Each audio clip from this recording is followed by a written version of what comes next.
Hello, folks. Hey. Happy holidays. Hiya. He's already been hitting the bottle. What? What? Yo, what you holding into my business? Oh, dear. Hey. My character has the antlers in your game. This is true. In your game campaign. That's right. Yeah. Oh. Right here, hot. Yeah, you sweat your head off on those things all the time. Yeah, I'm telling you. Oh. Welcome, one and all. Okay, we have some new people here in the stream, so let's get some stuff taken care of real quick. First, hi. I'm Baron. I'm not. This is Caradwin over here. Caradwin takes care of all of the technology here, so I hit things with hammers. Exactly. So I can sit here and entertain you guys and create art, and I don't have to fuss with any kind of settings or twiddle knobs or anything like that. So we got an excellent audience here tonight. I wasn't certain when people are going to be showing up, since I figured some of you folks might be, commandeered by your parents to have to string lights or, stuff. Or you're the parents that are stringing lights and stuffing cookies. Grabbing the meese right here. Grabbing the meese. Okay. Oh, see, I think we have some new folks here. So going down the list.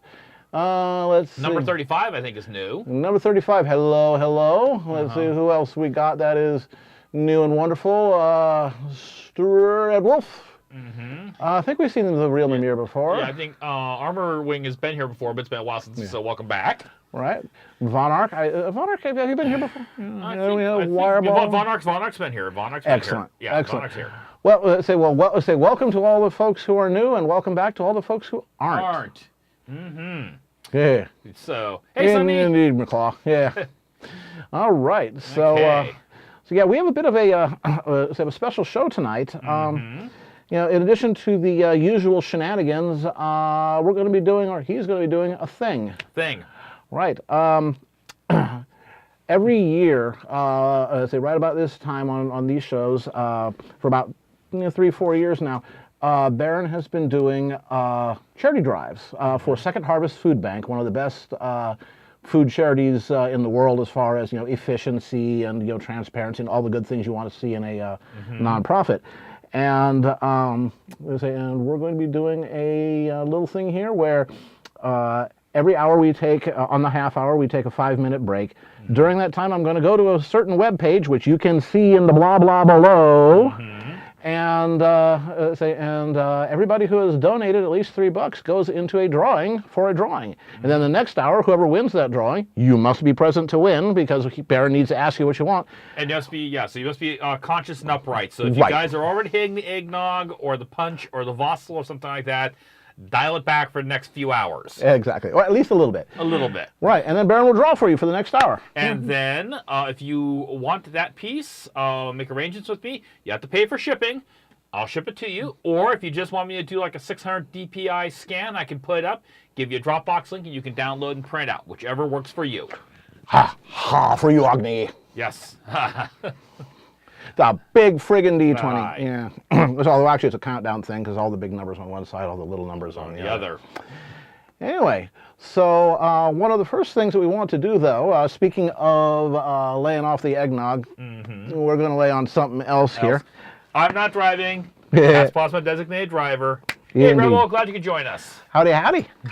And I mean, this is kind of weird. It feels like we should be like wrapping things up and saying goodnight and asking what's going to be for dinner. I mean, we have Toxic in the chat already. All right. Indeed. Well, it's a real hit die, by the way, Mad Badger, because if this thing hits you, it's going to take you off your feet. Exactly. It's huge. It is solid. It goes. Yes. Yeah. So it'd make a great staff sling missile. So we are going to do another sidecar, because Baron likes sidecars, and I have lemons. So. Yes. Yeah, he has citrus. In fact, we're going to be doing lots pretty soon. Tequila sunrises and old fashions. And things like that. Things with citrus, which is good for you. This time of year, you want to have lots of vitamin C. Helps fight colds. Indeed. So again, we're doing a sidecar again this week. Sidecar is a very simple cocktail made with 3 ingredients. Basically, orange liqueur, Cointreau is best, brandy or cognac, and lemon juice, 1 shot each. So it's a super simple. Pretty straightforward. Yep. So I got my little shot thing here. In fact, I find it interesting that they think that the margarita might have been the result of a bartender running out of ingredients for sidecars. All right, so let's see. It's going to here. There we go. And I got about a shot of that. About. And And for mixed drinks, by the way, you don't need to go with the top shelf, liquors. You don't need your $50 bottle, this and that. Just good quality. Right. So something you'd be willing to drink as is, maybe wouldn't be your favorite thing, Right. but if you can drink it straight, you can use it as a cocktail. Right. So, but for sidecars, you want Cointreau, not triple sec. Grand Marnier will work in a pinch too. It's different. It it's is. just different. Yeah. Grand Marnier is a little sweeter. And then we That's have. true. Toxic, you've rarely seen the start of one of these streams. Yeah.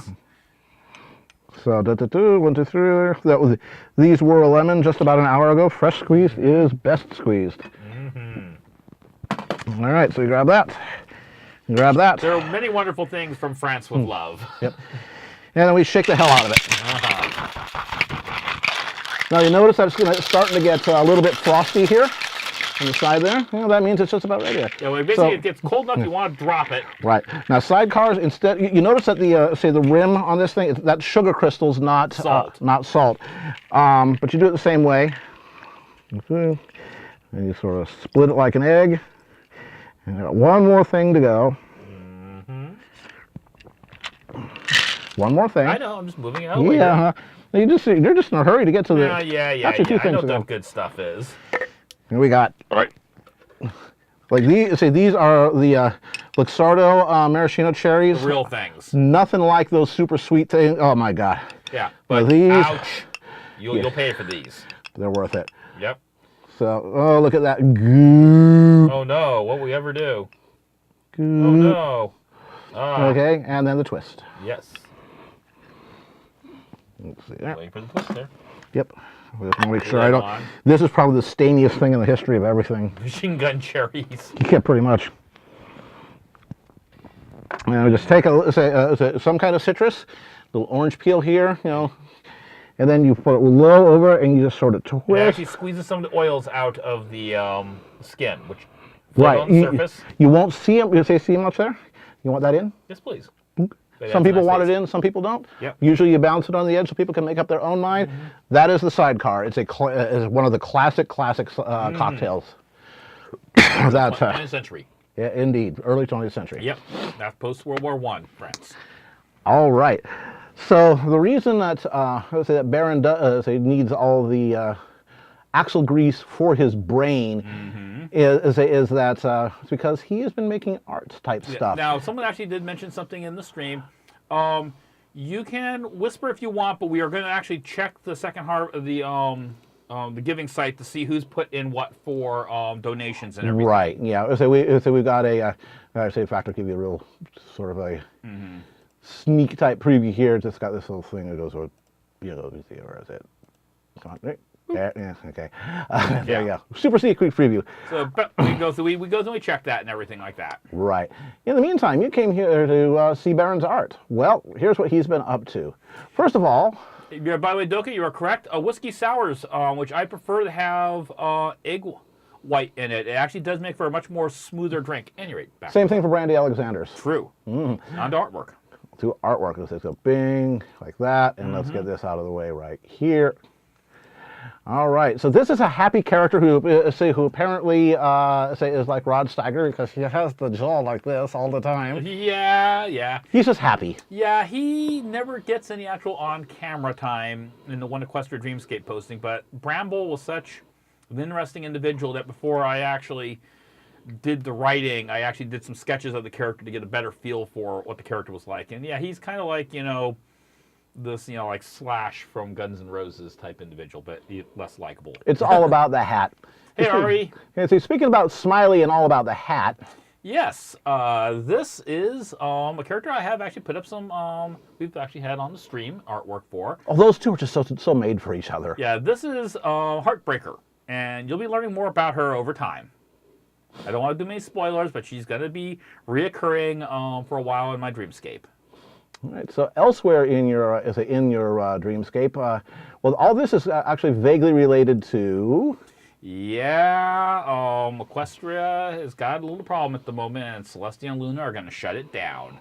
And Manhattan is going to get itself some serious changing in office leaders and everything. Yep, yeah. In Baron's Dreamscape, it's just as gritty a world as the real world, and that means there's some pretty nasty stuff going on, in the soft white underbelly. It's just that you have people, for the most part, in positions of power who generally are good people. Yeah. And, of course, that means that there needs to be operatives willing to play just as nasty as the bad guys. And no one's more nasty than Phoenix. Yeah, and that's the the incredibly battle-scarred pony in the back. The title of this one is "Will You Just Die Already?" And in Phoenix's case, the answer is no. Her special magic is she's like Wolverine. Or Deadpool. Yeah, it's like unless you like vaporize her with an atom bomb, she's coming back, and she's just gonna say, "Okay, now it's your turn." Yeah. Anything you can kill, I can kill better. Yes, but she works for Princess Celestia. Indeed. The Royal Sisters were discussing the royal cake budget. Indeed. And, of course, Luna's got her own battlefront going, yeah. She's got her own student. She's got, this is Apple Bloom, and Apple Bloom is learning about the Dream Realm, and Apple Bloom is learning about relationships. And the one cult that she's been helping Luna with, Stone Main, he's going to be coming to Portyville very, very soon. And she's really uncertain about this because all Stone Main has seen is her in the Dream Realm, where she flies and she can create gigantic cannons. It's super air. Apple Bloom, yeah. Right, and here she is. She's just an ordinary little Earthbound. She doesn't even have her cutie mark yet. And it's like, is she going to be like let down by seeing me? Yeah, and of course the other thing is, even worse is her family, which is all going to assume, Apple's got a boyfriend. No, that's not how it is. Yeah, well, her friends are doing that anyways. Her rarity is. Yeah, okay. So stepping away from the dreamscape to a little bit different emphasis. Let's take a look at what's going to be part of a series. Yes, so that was actually from last stream. That was the request. Yeah, oh, that's right. Yeah, Nurse Octavia. Yeah, Nurse Octavia. That's right. And take your medicine. Someone here in the chat got that as their piece. They put in their payment, and I shipped it out, and they've gotten it. Nice. All right, so it's time for the holiday spirit, I think. That's right. Now, this is a commission. I need to actually get Sweetie Belle completed. Maybe even get it done tomorrow before I come over here.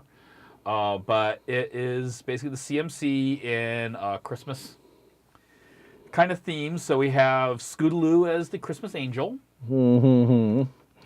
And Apple Bloom as Santa Claus. Hang on here, I got something for you. Yeah, let me just look for it right here. Go rummage for it. Yeah, so how about a hanky for my nosebleed? And let's see, going on a little bit further on the Christmas theme. Mm-hmm. This was a commission, actually, that Sonny had me do. You might remember. Thank you, Sonny. Earlier in the year, I had done a black and white last year of that concept. Well, now I went and he had me do a color, and he wanted to have that ready for the holiday season so you guys could enjoy it. Indeed, I still think Patina's just after my Calvados there. Yeah. Well, both Calvadoses. Yeah, well, And let's see. Okay. Oh, we have something a little bit non-ponish. Mm-hmm. Once again, this was a piece I was working on last stream, but I didn't get a chance to put it all together. That was from a claw. And so I decided I'd shade that up and show you folks what the final piece looked like. Indeedy. And this is looks like some of your digital work. Yeah, this is my digital work. He can't make it tonight because he is working in retail. Oh, well, I hope he's getting combat pay. And he's got to be in like 5 a.m. tomorrow morning. But yes, this is one of those digital recolorings, kind of like for Nightmare Nights, something like that, where it's like, hey, we got magic. Let's just change our marks, and I'll be you for a day, and you can be me. So that's Twilight, trying to be Pinkie Pie and trying to figure out how to bake a cake. And of course, Pinkie Pie is going to be Twilight. I need to get her done because that's kind of fun. She's playing around with some of Twilight's lab equipment.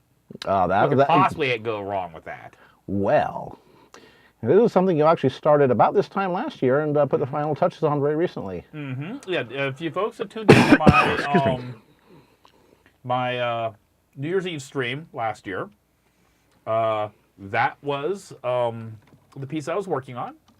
and I just got a chance to finish it up.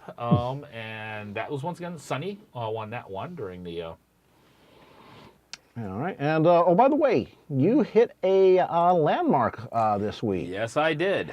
Yesterday, I hit my 2,000th posting on DA. And, of course, Fluttershy is still technically under contract with Patina to help with the milestones, at least up to 1,000 on Twitter, and I'm only at 945 on Twitter. That's shrink wrap there, isn't it? So, yeah, yes, it is. Nice and snug. Don't worry, she'll cut it off after. She'll peel it off. Yeah, she's got those, those safety scissors. All right, so that is what you have been up to. Yes. There we go. BaronEngel Holiday Charity Drive for folks who are just arriving. We're going to be harping on this, we're going to say fairly frequently. Doing a charity drive tonight for Second Harvest Food Bank, one of the best hunger-fighting charities in the world, particularly when you take into account efficiency and transparency. If you go to Charity Navigator, they have this two-axis thing, and they're way up in the great corner. They're like 98% or something. 99.96. Oh, they've gone up. Yeah, they are among the top 10 best-rated charities in the world of any type, anywhere. And we like them. And at this time of the year, no matter who you are, where you come from, you gotta eat. And nothing sucks more during the holidays than not having enough food on the table. Right. So what we're doing, or what Baron is doing, is every hour, on the half hour, we take a 5-minute break so you can get up and stretch and be biological. During that time, I'm going to go take a look at that charity page. It's linked down below, down below. And everybody who's donated, your name goes into a drawing, and then very first thing when we come back after the break, we'll pick a name, and then you get to make Baron draw. Well, yeah. Anything within the basic rules, safe for work, it has to be done, et cetera, et cetera. And then that drawing's yours. Yeah. Although if you want it mailed to you, you got to get them some postage money, but that's cheap. Yeah. Unless you're in some far, far away place, which some of you are. Yes. So, in the meantime, then, what you going to be doing? For the first hour, I would get things kind of rolling, get kind of in the spring things. And basically what we might even do is maybe have a thing that we'll split the piece I'm going to be doing up if people want. What? And possibly if people want the piece I'm going to be working on, that could be another one someone could win too, maybe, if they want. Sure. Yeah. So I've been thinking, the holiday season and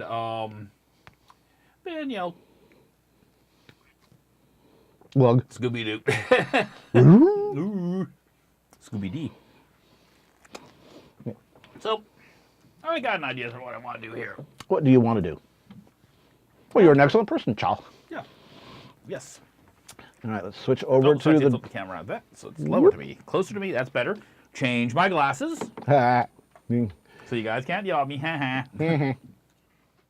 There we go. All right. All right. So what you gonna draw? What we're gonna do a character I haven't drawn in a while. Who dat? Rosemary. Yay! I haven't drawn Rosemary in a while, but Rosemary's a very good character for the holiday season and everything. She is appropriately fluffy. Exactly. One of those people it looks like you could stay nice and warm with on a cold winter night. So we're gonna do Hugh Yakety Sax. Yeah. And for folks that are new here, Kerrigan plays the keyboards while I draw. Just messing around there. Yep. Now, maybe we should also take care of our hourly duty now and get that We will do this. We will do this. So don't forget about that. All right.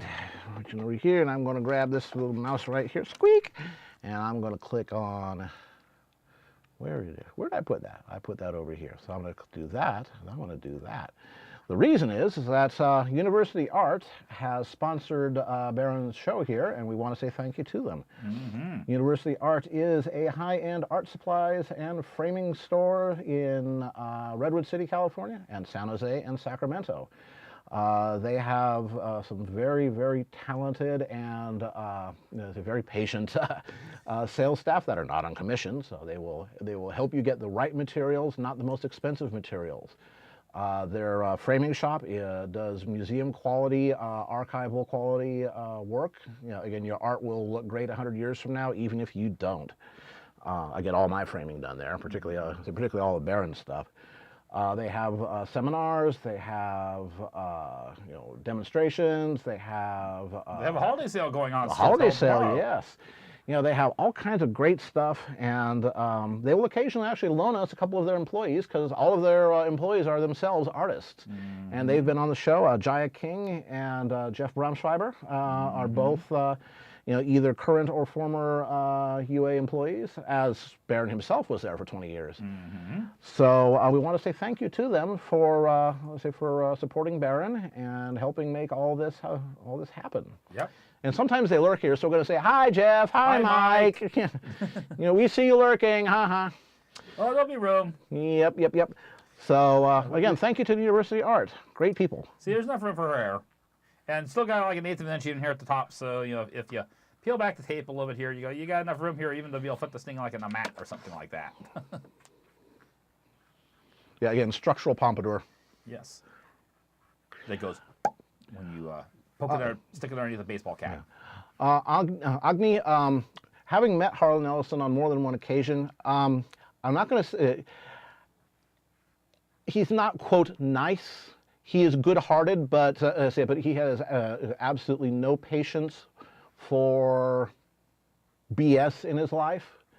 And again, there's little buttons you can get at science fiction conventions. I survived an elevator ride with Harlan Ellison. It's not that bad. It's just that he speaks his mind. He is a civil rights proponent. Back during the 60s, this guy, he's got like 5'4", 5'3", very small guy. Yeah. He was getting up there and he was trying to kick police's butts. The ones that were, getting out the water cannons to put down black people. He would just get in there. He'd just start beating on them. Yep. He's hardcore about his beliefs. He's willing to risk his safety for what he believes in. He's willing to go to jail. Yeah, he did several times too. And he worked in Hollywood. If you work in Hollywood, you learn very, very quick to how to filter things out faster, just wasting your time. Yep. Uh-oh. Toxic's ready. Toxic's ready. Okay, Toxic, hit us. Fire. Hit us. What you got? What you got? Bring it on. Bring it on. See, for folks who aren't familiar with, with Toxic here, one of the things that he will do is he comes up with some of the best questions and stuff that I've ever seen. So, hit it. Hey, I think I see somebody new. Sage Black Rose 95. Hello. Welcome to the show. Yeah, I think that's new. Leonard. I think we've seen Leonard before. Who else we got? Hey, if you're new, just say hi in the chat. We're friendly. we'll say hi right back. Because we're friendly. Yep. Yeah. Harlan is intense and he does not have a filter between his brain and his mouth. Izzy Brownie, are you new? If so, welcome. If not, well, welcome back. Anybody else here that's new on the list? Okay. Question of the night. Since it's Christmas, what's your favorite classic Christmas movie for now? Yeah, we talk about, we used to talk classics, it's like 70s through 40s. I mean... Well, does 80s count? Yeah. Because for me, it's a Christmas Story. Yeah, the Christmas Story is good. I've got to go all the way back. I got to go all the way back in time. It's a Wonderful Life. Yeah, but the Christmas Story, I was watching that movie and was like, is someone like secretly recording my family? Because there was so much of that movie that was like, especially the whole thing about, because I got a Daisy Red Ryder BB gun. And did you shoot out your eyeball? My mom was certain I was going to shoot my eye. No, I did not actually. Ah. Yes, I practice good range safety. Holy crap! People were already at $415. Woohoo! Yeah. You folks are awesome. Bet you Babs con, Baron. Oh, well, glad you could join us here on Picardo. Yeah. Now, so even the Charlie Brown Christmas. Charlie Brown Christmas, all of the Charlie Brown specials they have this weird, unearthly quality to them. Kind of like, the fevered dreams you have when you have a cold and a high fever, and you've taken all the dextromethorphan in the house. That's what Charlie Brown Christmas specials are like. And the Charlie Brown Christmas special apparently killed the aluminum Christmas tree. Yeah. Which is not a bad thing. In that case, I'll give it, because outside that, the pacing is just surreal. Yeah. On the other hand, Vince Garibaldi. That's why it's driven by the music. Yeah. And and Vince Garibaldi does the best piano stuff. I am not going to try and do anything Garibaldi because I just I'm a brutal hack. Well, he's experimental jazz, or was. Yeah. He's no longer with us, I believe. Oh, for some time. Yeah. Like Dave Brubeck.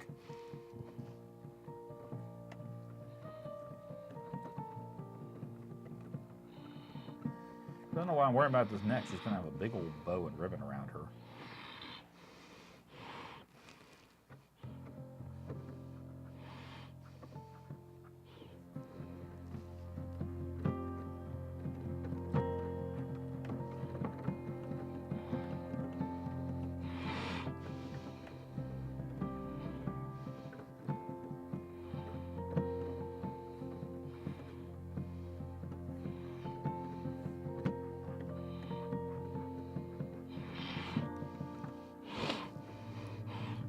What I can sometimes hit the right keys.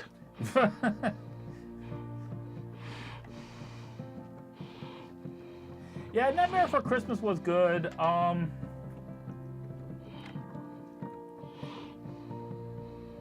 course, for the thing that was kind of fun with that movie is I got to see that literally before the public did. I got a chance to see a real build.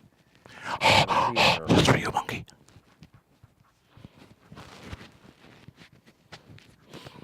Let me adjust where this thing is here.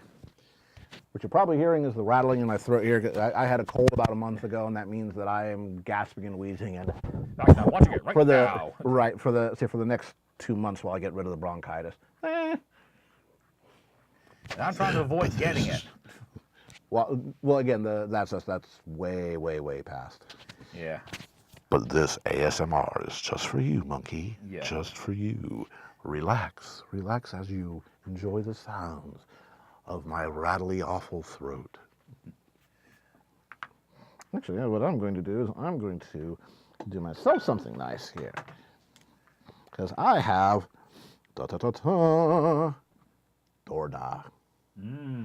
What the hell is Dorda? Well, Dorda is it's a chocolate liqueur, a double chocolate liqueur. $55 to go?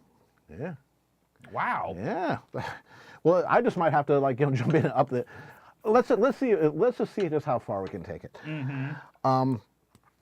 Yeah, but Dorda is a chocolate liqueur. It's made by the Chopin vodka company. It's a high quality Polish vodka. Mr. Dorda is the owner and operator of. And he loves chocolate too. He does.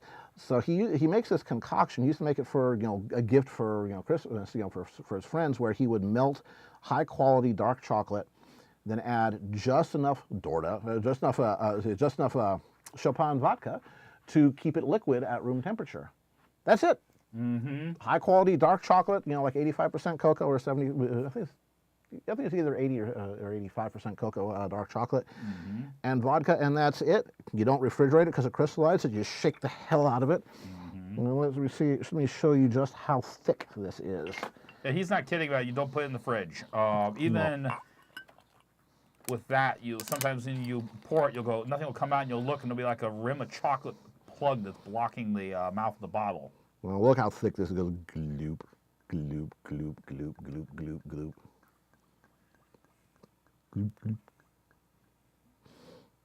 It's so you can encourage people into sin this way.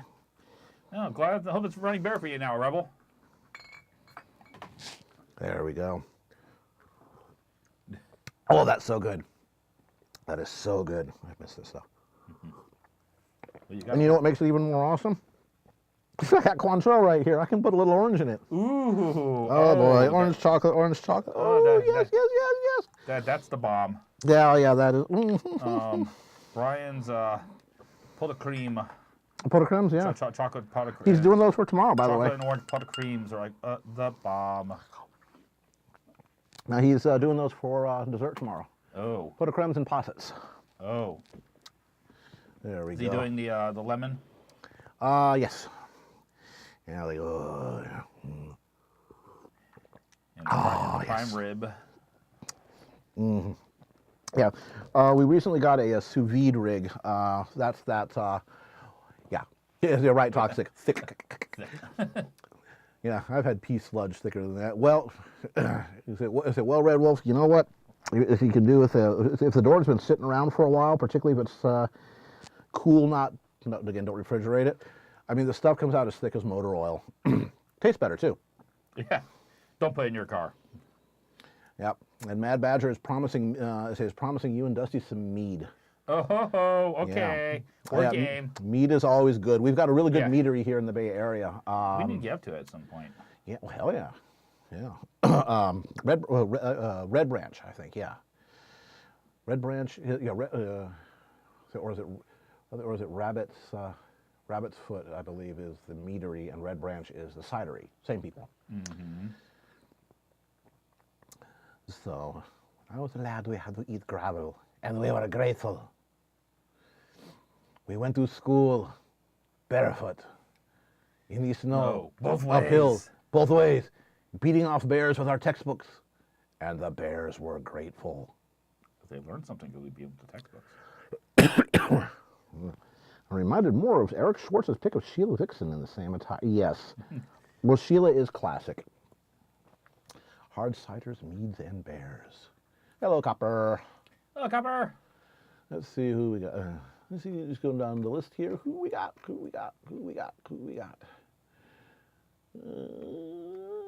Seeing mostly familiar names. I see you. Hello, Jarrell. You sneak in here. Who else we got? All right. Only have one mead from a meadery near Maryland, and the back end didn't quite work out. That means that it was probably too young. Meads are like age. At least 6 months, a year is better, because otherwise you get isopropyl alcohols forming, and it takes a little while for them to break down, and that gives it a very slightly medicine-y, back of the tongue, flavor. The problem I is used that, to make meads. The problem is that you want to drink it so soon. Yeah, exactly. It doesn't reward impatience. But I used to make meads. Really? Yes, you made a great blackberry mead. Blackberry mead and blueberries.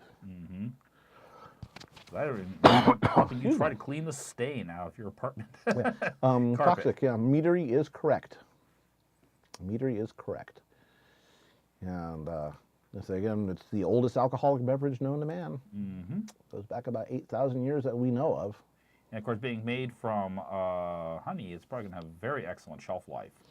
Oh, absolutely. Because honey is one of the best. In fact, honey, I believe, is one of the few foodstuffs that has no usually established expiration date for it. Well, it has a lot of trace chemicals in it that are Preservatives. Yeah, preservatives and natural antibiotics. Which is why a lot of herbal remedies include honey as part of the. In Houston, we have Michaelberry Moonshine, comes in apple pie and peach and blackberry cobbler. Ooh. Oh, yeah. Let me tell you an apple pie moonshine story. About almost 3 years ago, there was a fundraiser for the Sylmar Wildlife Learning Center down in Southern California. And there's this lady who you might have heard of, Lauren Faust, is on their board of directors. It's a home for retired zoo animals, wildlife that is critically injured and can't return to the wild. And they made it to the fire. Yeah. Yeah, they were near the fire, but there was actually a hospital between them and the fire, and so they defended the hospital and that. Yeah. And they had a fundraiser, and a bunch of folks who worked on a certain show about multicolored candy type horses. Some of the writers were there. M.A. Larson, Amy Keating Rogers, and was it Meriwether Williams or Cindy Morrow was there. Cindy R. Morrow, yeah. Yep. And I brought down, they had a dinner basically for all the donors who hit a certain amount, and we were able to bring a +1, so I brought Baron down, and I also brought down some apple pie moonshine, very sweet, very cinnamon, very, very high in alcohol, and it's made in mason jars and everything, and I brought down I think 3 jars of it. And one big bottle of Pinot Noir for. Oh yes. For If you want to get on Lauren Faust's good side, get her a bottle of high quality Pinot Noir. She is a Pinot Noir monster. And so we're down there, and yeah, so dinner was done, and everybody was just sitting around, relaxing, telling stories. and the Fennecs in the background were going, and just as a side of things, it turned out Baron's wife went to Cal Arts at the same time as one Miss L. Faust and Cindy R. Morrow as well. And they remembered her, Yep. It's like, oh, Smudge, that's Smudge, yeah, 6 foot tall bench presses a truck. Yeah, that's baseball cap, camos. Yep, that's her. Tank top. Yep. Baron, your wife wears combat boots. Yes. And they're the right size. Yes, they are. And so we started passing around the Moonshine. passing around the moonshine. Just open up the jar, no glasses, this is moonshine. Just take a slug and pass it around. And people are like, ooh, that's good. Is there more? Why, yes. Yes, there is. And by the end of the evening, we had people playing Cards Against Ponanity, which is again, it's a Cards Against Humanity type thing. It's my own deck. I mean, I know there's Cards Against Equinity, but I did my own. And we actually got Lauren to say a few words that normally she doesn't say in public, at least. And signed a couple She is cards. no wilting flower. No. No, she is a tough lady. She is not offended by this, that, the other thing. But it's like, ooh, you said that word. So yeah, that was a very, very fun night. Then we had to drive back home. Yes. And stream the very next day. Yes. Yeah. That was when we were still streaming on Sunday. Yep. Of course, that was actually, I think, wasn't that the? I think that was the second really long trip that I did in the Mustang. Yeah, and very happy. I was like, were we still on Ustream at that time, or were we on Picardo at that point? Ustream. Oh yeah, it was like one of our last Ustreams before we jumped ship and went to Picardo, and are so happy we did. Yep. Well, Ustream was okay. It was better than live stream, mostly because of the cost factor. But the quality of service was not very good, and they just inject ads all the time. Yeah. Not okay. And not consistent. Not everyone didn't get the ad at the same time. It's like when you came in, you got the ad. So we Hey there, damn bear. Hey there. Y'all new here, damn bear? If not, say if so, then I say welcome to you, and if not, I say welcome back, damn bear. All right, let's see how we're doing here. All right, so again, periodically plugging this because it is 6:11. At about 6:30, we're going to take our first break, and then I'm going to frantically be typing in everybody's name that is that has donated so far to the charity. Again, look down below in the doobly-doo and get your donation in, and you're up for drawings. Let's see, how are we doing? F5. F5 says 485. 15 to go to hit our goal. Oh, for the night? Yeah. Whoa. 15 to go. 15 to go. Tell you what, folks. As soon as you guys hit 500, I'll put in another 100. Y'all definitely want to do that, don't you? Let's see here.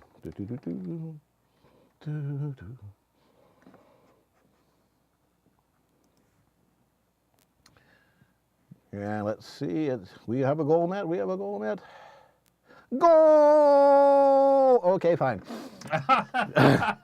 All right, give me just a moment here. I'm gonna cram in another $100. Then we're gonna eyeball 1,000. Okay, can we do 1,000, folks? Remember, one of the beauties about Second Harvest is if we give Second Harvest $1,000, more or less $1,000 is going to go to some folks who really need food.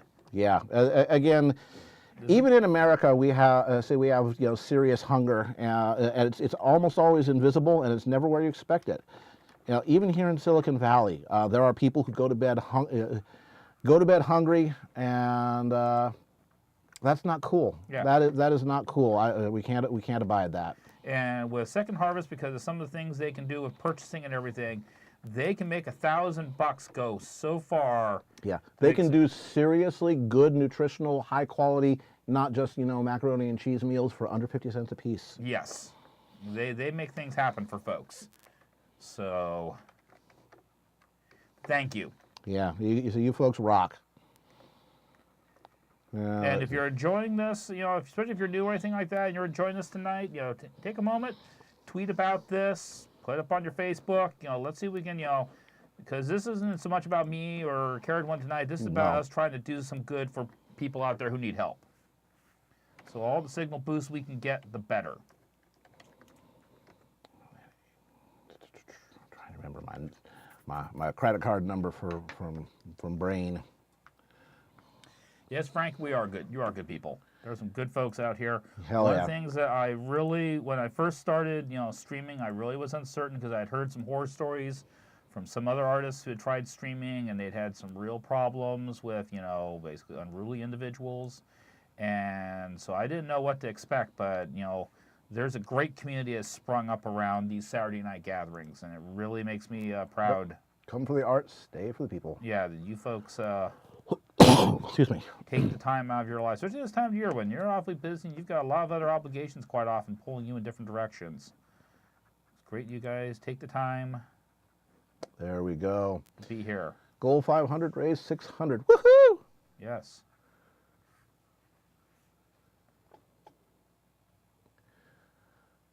Now, So now we're shooting for 1,000. Oh boy, furry muck. Yeah. Yeah, the people mentioning, say furry muck and all that. Furry muck's still going, and actually, Copper Cheetah here was one of the core team that got Launched furry muck it. going way back in the day. Back when our hair was him and black. Conrad and Shateri and a bunch of others. Ravar.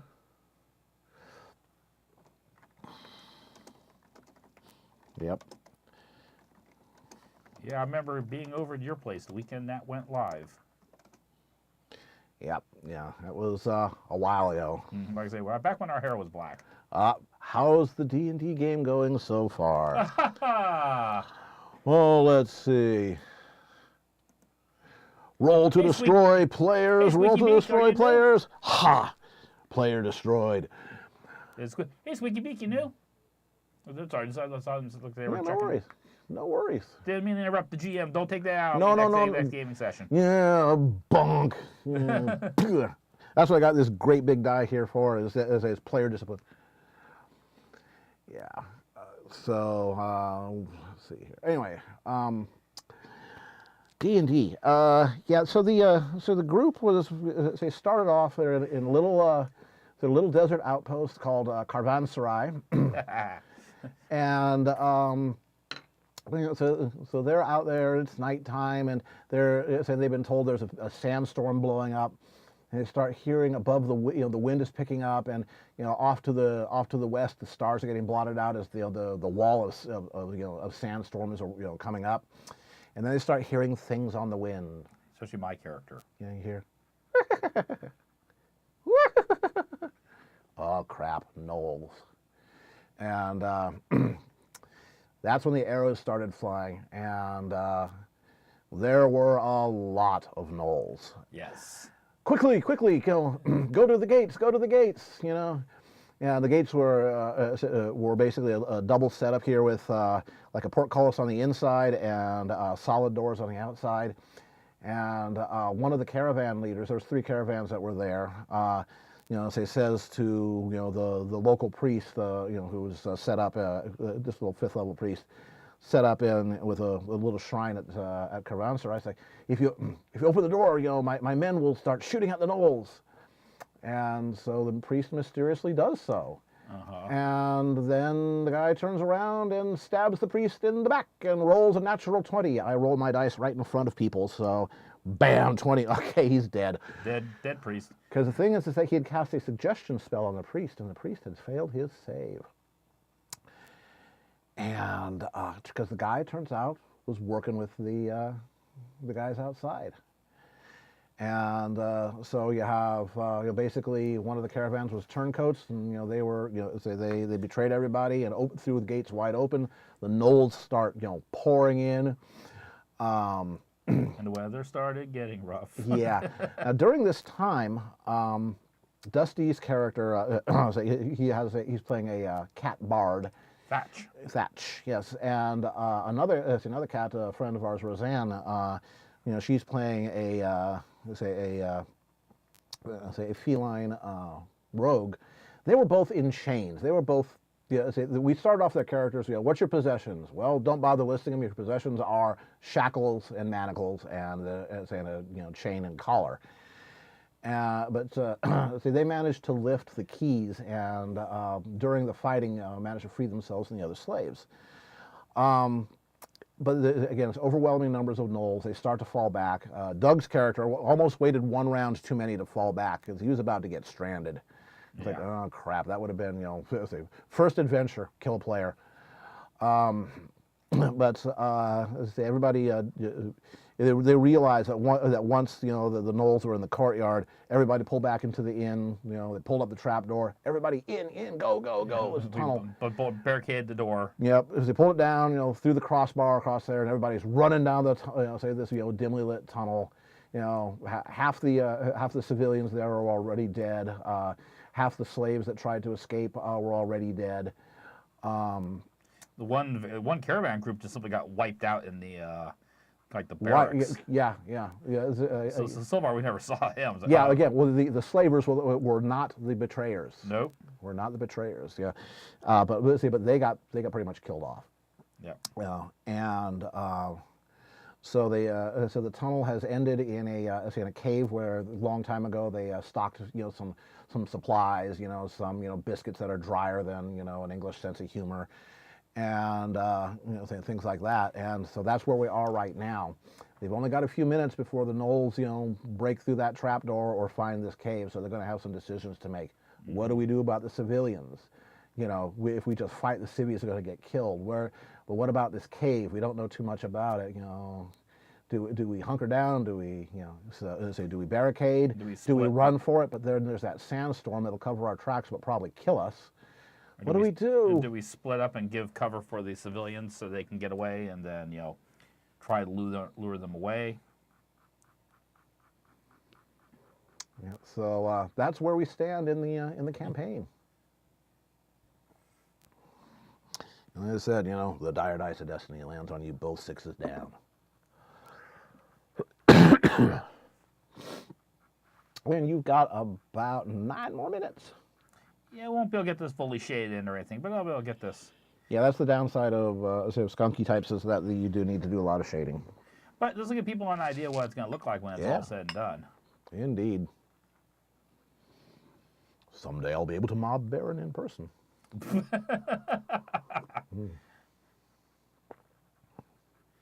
Well, I'm going to be at BabsCon next year. I'm going to be at BronyCon next year. RE, can you go through PayPal maybe?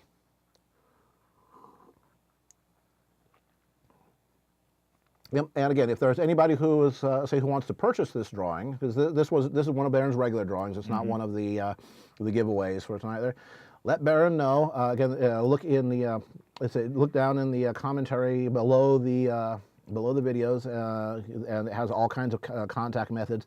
Make sure that Baron, keep hammering at him until he gets you there. The best way to get in contact with him is either through Twitter, direct message, or through DeviantArt. Yeah, or the Smudge Marks Engleworks website, of which after the new year there will be some new artwork going up. I just deliberately didn't put some up during the month of late December, going, well, people are probably, their budgets are kind of strained a little bit and everything, and I don't want someone to say, damn it, I wanted to get that, but I couldn't afford it during December. Well, you'll get your chance. Some of the new Nurse Pony Anthro stuff's going to be going up. Looks like we've got a couple people aren't having their cards being taken. So I'm going to take you guys on your word that you're going to donate and work, figure out something. So that was Ari Coyote and Jarrell. I will put both of your names on the list because I know you both, and you're both good people. Yep.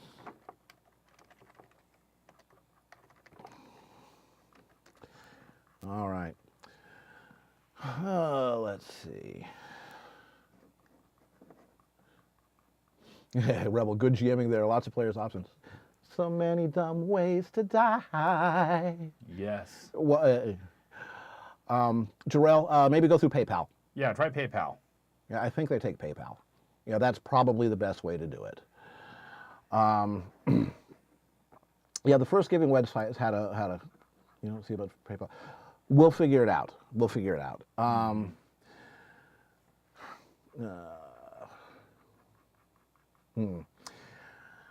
Okay. Tell you what. Why don't you guys? So why don't you two guys whisper me what your donation will be, and I will front it for you, and then we'll settle up later. Yeah. Jarrell, also check your ad block settings and stuff like that, because because a lot of times there will be hidden, hidden stuff that you don't see on the page, but that the ad block may be interfering. Mm-hmm. Ad block, and if you're running no script. Mm-hmm.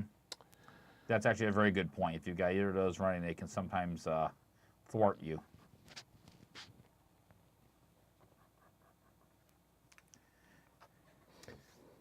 Wow. Yep, little wisps of magic in my world. That's why Rosemary's hair can do what it does. Same with her tail. Actually, has anyone been to some of the gaming conventions?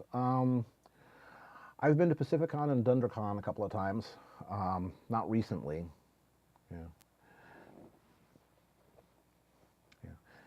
Yeah, the other thing to check is Firefox recently updated, had a major update to their underlying engine, and they broke JavaScript. Oh, good one. All right, so let's see. All right, Ari, I got you.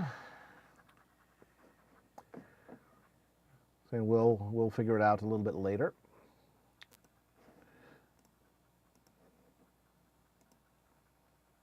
If nothing else, maybe you can just send him a PayPal invoice. You can pay it that way.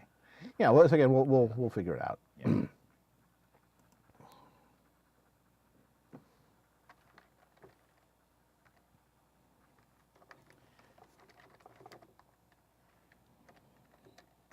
And I will actually enter these a little bit later on.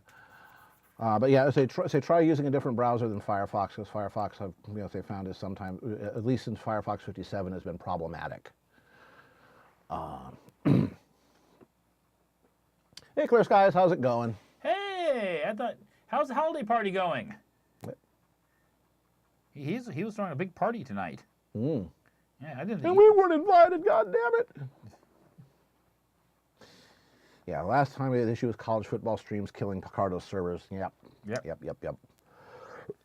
But apparently things are going better tonight. Yeah, well, for one thing, it's not Christmas Eve. It's not Christmas Eve. It's not New Year's Eve. I'm not going to be streaming this Right. New Year's Eve. I have obligations with the in-laws, people. Sorry. Excellent, Jarrell. Excellent. Yeah. So we got that figured out then. All right, 6:26. Four more minutes to get on the first drawing. Now, once you're in for all three of the drawings for the drawing later on. So maximize your chances. Get in early. Get in often. Also, just so people understand, if your name gets picked on the first drawing, you don't get picked anymore for the rest of the evening. Well, yeah. Again, it's all mentioned in the doobly-doo there. Yeah, one drawing per in case you're unnaturally lucky and you're a witch. Yeah, that unfortunately the other tenants were extreme gamer stereotypes. Must win. Yeah. Mm-hmm. I don't play that. I role play, do games like that to basically experience the world. Exactly. Exploration. Mm-hmm. Yeah. Not to see how much loot I can collect or how many monsters I can slay. Big Diesel. Burn the witch. Build a bridge out of her. It's a fair call. All right.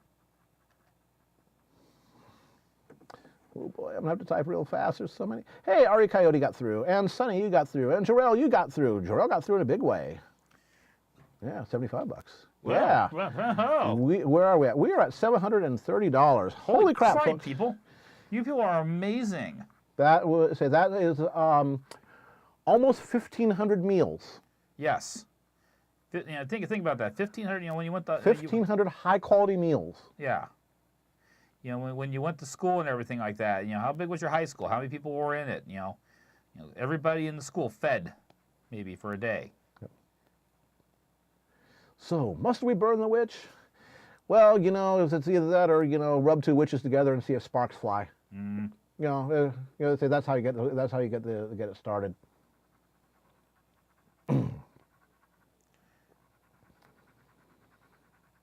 Well, let's see what we got here. We are at 6:28. Oh, shade so fast, shade so fast, shade so fast. Yeah, this is coming together pretty good. This one's actually Yeah. Well, that's rosemary. I mean, I can draw it in my sleep.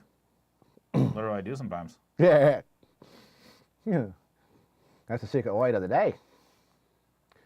All right, so what I'm going to do then is at 6:30 when we take the break. I can stretch. He can sit here and pound madly on the keyboard. Yeah, exactly. Keyboards, my instrument. Yeah, so I play the 88 keyboard and the 101 keyboard. Per user, don't worry. Every dollar matters. Every single last dollar. Yeah, literally a dollar makes a difference. Like I says, they can do a meal for someone, a good meal for 50 cents with the way they've made their arrangements with suppliers and everything. Yep.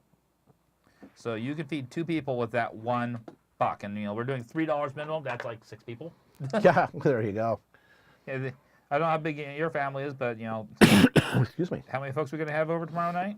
We're gonna have total's gonna be 8, I believe. 8. So almost everybody at the table. Yep. Would be taken care of by that $3. They are amazing. All right, where is it? F5 for me. Okay, it is F5. 6:30. It is 6:30. So I mean, I got our tail and I got a few other things I need to tweak and finish up and everything. But hey, not bad for an hour. At least with cameras. There we go. All righty, folks. It's a nice warm up. That got me in the swing of things. Yep. Mayday, mayday. Well, we're still got upload going. Yeah. Still got upload going. Yeah. That's Picardo. F5. F5 for me. F5 for you. Okay. Are we still there?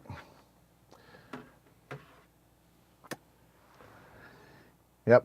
This is what happens when you rub two where it's just the wrong, or the right way. Yes. There we go.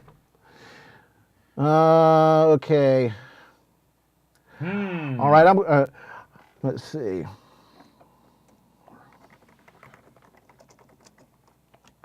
All right. Restarting the stream. 1 sec. All right. Because I noticed that that's locked. All right. So we're going to say. Why did you? Okay. See what happens. Do we come back? Do we return? Give it. Yeah, give it a moment here.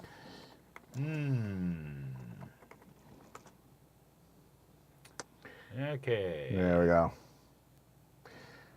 All right. Yeah. It's there. It's there. Yeah. Okay. All right. There we go. Okay. There we go. Okay. All right. All right, folks.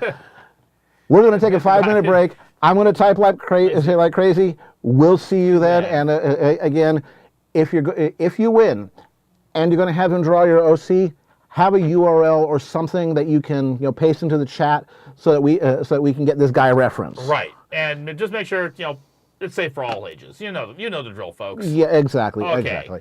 All right. See you guys in 5. Okay. All that and time to get out of that hotter than hell sweater. See, we're getting the time of the year when it actually is really quite nice to actually be here in the studio. Now it feels good to have all of the lamps on. It does. It does. Although that sweater was. There's a reason it's a Christmas sweater. It is warm. Hey, Corwin. Glad you could join us. Hello, hello, hello. And we're doing, basically a color test. We're testing your monitor, basically, for, Wow. Yeah. All right. Okay, so folks, Indeed. All right, so again, welcome back to all. We're about ready to do the first drawing for the charity event. Again, in the doobly-doo, you can go ahead and enter for the next hour's drawing, but for the first hour's drawing, off we go. We are going to put up this thing right here. Let me make sure. Here, that's good. Behind door number 2. Behind door number 2. Bam! Oh, check that out. Yeah, isn't it amazing? All right, folks. Are we ready to do this thing? You ready to spin the wheel? Let's spin the wheel. Wheel of morality, turn, turn, turn. Show us the lesson we should learn. And the answer is Webster. Webster, you own Baron for the next 55 minutes. You gotta give me back, Mo. My wife's gonna want me back. All right, Webster, Webster, Webster. Hey, Hal. Yeah, Webster, are you there? How the hell? The answer is you're a witch. Yes. Fate is smiled upon you, Webster. What would you like him to draw for the next 55 minutes or so? Again, safe for work, but otherwise, what you want? Yeah, what you want? What you want? Now, of course, if I need to do a little bit of tweaking, if the hour runs out and I still need to do some shading, I'll finish it at home or something like that. But basically, the idea is we want to do something that's pretty quick and get these things out to folks. All righty. So come on, Webster, lay it on. Yeah. Come on. Well, here's a question. No, I'm already thinking about that. Never mind. Yeah. Luna or Cheerilee on the beach, like your sun butt at the beach, or Mary. Of course, we remember Cheerilee, and carbonating a couple of our students. Okay. Yeah. Feeling like Luna or Cheerilee. Well, since I've done Cheerilee already in a swimsuit, would Luna or Mare Mare at a nightclub. Oh yes, wow. Yes. Getting her freak on. Yeah, I can actually. Mare. I like Mare. Can we do Mare? Would that be okay with you, Webster? It's up to Webster. It's up to Webster. I can do anything you like. Basically, this is for your putting in for that. Second Harvest Food Bank. Mit der uns und der ja. Yeah, and for the rest of you folks, what we're going to have. Yeah, okay. All right. There we're we go. off and running. I know what I'm doing. I know what my job is. Time to get to work. And got your glasses in the right. Not yet, because I haven't actually gotten into that stage yet. Yeah. But thank you for reminding me. Alrighty. So this is the first of 3 such drawings for folks who are newly arrived. I see there's a couple of you. Baron is doing a 64. Very nice. Very nice. Yes, 64. We're doing a fundraiser tonight. We are for the Second Harvest Food Bank. If you look down below in the description underneath the video, you will see a little article type thing that has a link to donate a few bucks, and then you go into a drawing, which we have after each of the intermissions tonight. Webster just won the first one, so we got 2 more to go. And yeah, again, the Second Harvest Food Bank is one of the most efficient, most open and transparent charities on the entire planet. They are extraordinarily efficient. They can feed somebody a high-quality meal here in the United States for 50 cents. Because of all the deals that they've made with food suppliers, et cetera, to do their own donations. So, yeah, a few bucks goes a long way. What's the strangest liquid you've tried carbonating with a soda stream? Well, is that a toxic question? No, that's a damn bear. Oh man! Oh, generic. You are truly a creature of horror. Oh, Granny Smith in a bikini. No, well, you got to win in order to get that. I was gonna say now, if it was young, hot Granny Smith. Yeah, that's true horror. Yeah, water and cornstarch, gloop. Yeah, that's most sodas. Yeah, okay, is there a complexity limit because his Zesty Red Wolf, because his OCs have additional arms, et cetera, et cetera. As long as it's not. Let me put it this way: Baron can draw Discord. Yeah. Baron also once drew a Sleipnir, which is an 8-legged horse. Right. He can handle it. Yeah. It's if you have an incredibly ornate armor with a 6-limbed, 3-tailed kitsune who rides a gigantic motorcycle. Haha, you're out of luck. Let me put it this way: do you have visual reference? That is the #1 question. Right. If you've got visual reference, should be no problem. We can make things work. Yeah. Campbell's cream of mushroom syrup does not carbonate as well as NyQuil. Ah, Bear, you are truly a creature of eldritch horror. We approve. Welcome. Yeah. You're welcome here. Peruser, no. Once you've donated, you're in for all of the drawings. Yes, you don't have to donate for every hour. No. You can. No. We'll let you. Yeah, we'll let you, but you're not under any obligation to have to do that. Yeah. So no, once you're in, you're in. And I mean, we thought it was going to take us all, like we'd be like 9 o'clock. Oh, hey, we hit 700. Nope. You folks just blew through. You folks are awesome. If Baron can draw Northern Italian armor, he can draw anything. Yeah. And if Red Wolf wins, he has visual reference. So Okay. That's really what it comes right down to. If you got visual reference, you're good. All right, let's see. Who do we have here that is newly arrived? Going through the list. Bakaryu, are you new? If so, welcome. Welcome. If not, welcome back. Who else do we have here going down the list? Ghost Pilot. I think we've seen Ghost Pilot before. Yeah, I think they've been here. Well, welcome back then. Yeah. And if you're new, say hi in the chat. We're friendly folk. Sing out. I think that's the newly arrived folks for this segment. Okay, actually, I'm going to do one here. I'm going to jump on the DA for a moment. 'Cause I just realized I'm an idiot. I've drawn Mare already before. This is for reference. Yeah. All right, Armor Wing. We shall see you folks. See Armor Wing later. Yes. You have a happy holidays. Thank you very much for dropping by tonight. Absolutely. Yeah. See, Spitfire on a Spitfire, flying a Spitfire on a Spit. Okay, and it's okay. Yeah. It gets a little bit redundant. It's kind of looping back on itself. Yeah, I do her. Well, see, that would be easy. You just put her sitting on the wingtip. You just draw the elliptical wingtip with the British bullseye, and hey, you win. Yeah. Patreon spot opened up, and yeah. It opened up. I made an announcement. It was open for about 1 hour. Yep. Absolutely, Catspaw. Go right ahead. Yeah. All right, what else we got here? Well, for the stream, it is a debate between a 6-armed, latex-loving red panda and a 2-headed tiger skunk mix, not a mutated zigzag. So basically a tiger skunk chimera. Yeah, maple syrup works quite well in a soda stream. Yeah, old frothin' stick. Foxfire. I was drinking a Dr. Pepper when you said that, and I bet you it got aerosoled. In my D&D game, if you can make me snort Dr. Pepper, you get inspiration. We're working on that, by the way. Because I've already gotten one inspiration. Yeah. Baron, remember that 1812 overture on vinyl talked about? Did some digging on it. Yes, that's the Telarc disc. Yep.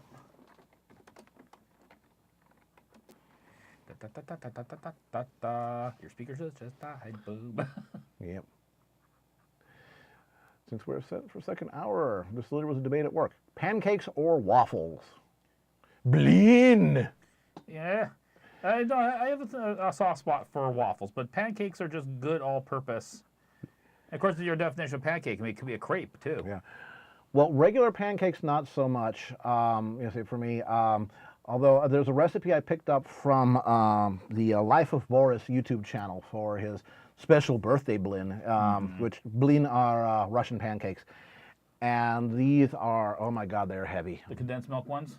Yeah, condensed sweetened milk and kefir, Yeah. basically, drinkable yogurt instead of milk. And they come out rich and they are tasty and they sit with you for about 10 hours. So, especially if you have compote on them. yeah, although Belgian waffles, yeah. Waffles mainly because you can't screw up too bad making them, yeah. As long as you remember to butter the griddle. Yes. And don't use Soviet-era waffle iron. Ha, there you go, Dan Bear. Stroopwafel. Yeah. That's cheating, yeah. Of course, if you had waffles with wings, it'd be Luftwaffles. Yeah.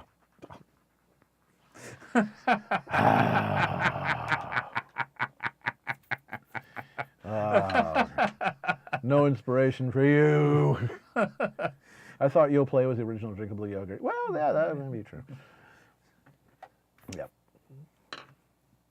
Yeah, Seven's like, gotcha, Seven. I meant Spitfire. The mayor's flying a Spitfire. Never mind. I'm kind of buzzed at the moment. Baron, you're not going dictator on us. Whisper fails. Story of life. Well, no, you have not had a whisper fail until you're until you're getting frisky with somebody on Furry Muck in the in Whispers and Pages in the middle of the park, and then you blow it. Oh boy! There, although there was one person there, I think Mavinia, who was infamous for doing that. Mm-hmm. And it became, and when you were hot chatting with somebody and then you accidentally publicly broadcast it, it became known as a MAV. Mm-hmm. Curse all of you who made Belgian waffles popular. I hate you all. Yeah, pancakes are simple, but oh my God, I get breakfast in Baltimore and you had dense bricks of pancakes. Yes. Again, you got to try Boris's special blin. Yes, no, but I will, having had breakfast in Baltimore now. Yeah. Yes. See you later, Chaw. Glad you could join us. Have a happy holidays. See you in the new year.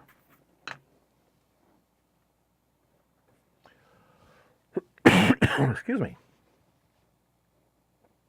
Yep. It's even worse on World of Warcraft. Oh, I was on Moonguard back before it became the infamous server. Back when it was a good role play server. Now it's the place where everybody goes if they want to get their freak on with a Tauren.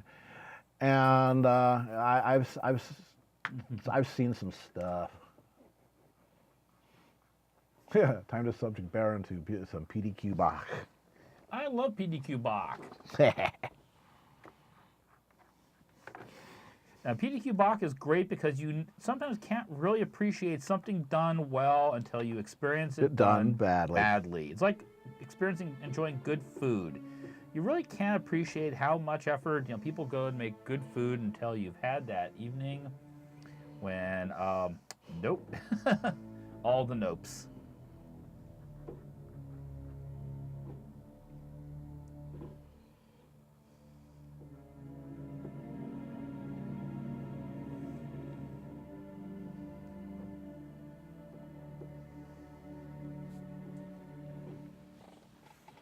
So there. Piccata and Fugan, bleh, minor. Christmas tree, oh, there you go. Do you need the brain bleach? Oh, my brain is bleach. Yeah. Dear Lord, Moonguard was back where the word ERP means. That was back before ERP. Oh man, they say you kids and your new acronyms. It used to be known as TS, tiny sex. Mm-hmm. Let's see, fluffy pancakes can be good. Yes. Lots of baking powder for that. Mm-hmm. Or egg whites, sometimes. Those German apple pancakes did. Oh, those were good. Right? Oh yeah, and the Dutch babies, yeah. Yeah, Dutch babies. Dutch babies were awesome. Do you like the silver dollar pancakes or the full big pancakes? If the pancake isn't as big as your plate, it's not a pancake. The silver dollar ones can be nice. Yeah. Those are nice, especially if you have a whole bunch of different types of jams and everything you want to try out. And it's like, well, I'll have this one with the strawberry. I'll try this one with the orange marmalade. This one with the lemon curd, and you can do it and sample. Oh, there we go. There. Oh, okay. If you want fluffy pancakes, you have to make them fresh from scratch and have a scalding hot griddle. Yeah. Yep. Yeah. The other thing you can do is again, you have baking powder and baking soda, and maybe put just a tiny squeeze of lemon into your batter. Original Pancake House. Yes. Of course, we have a. We have original Pancake House around here. Yeah, the one on De Anza. They moved. Oh, they did. They closed. They're now over in the Almaden area. Yeah. Hey, Mithril. You also see some folks have just arrived. Yes. Say that have not had the spiel yet. Give them the hey, spiel. Beretta. Hey, Eosphorite, I think you're new. Welcome to Eosphorite. Yeah, I think that is a new person. Yeah. Hello and welcome. Let's see, other folks that it looks like, I think they've just arrived, like Graylin just got here. Who else has just got here? Oh, there's one in Fremont too. Okay. Yeah. Anyway, I just wanted to let folks know, newly arrived folks, Baron is doing a charity drive tonight for Second Harvest Food Bank. This is the first piece I'm working on right The here. donation link is down below the video. If you donate at least $3, at the end of every intermission, we're going to do a drawing to see who gets to make Baron draw stuff for the next hour. Mm-hmm. So yeah, give these guys a few bucks. So they are basically the most efficient charity in the entire country, at least according to Charity Navigator, which is a charity watchdog site. Mm-hmm. So yeah, Hey, give them a Colonel. few bucks. Hello, Colonel. And are you new to Mithril? Are you new to this stream? I can't remember if you've been here before or not. Yep. If you have been here, welcome back. If this is your first time, welcome. Happy housewarming, they say.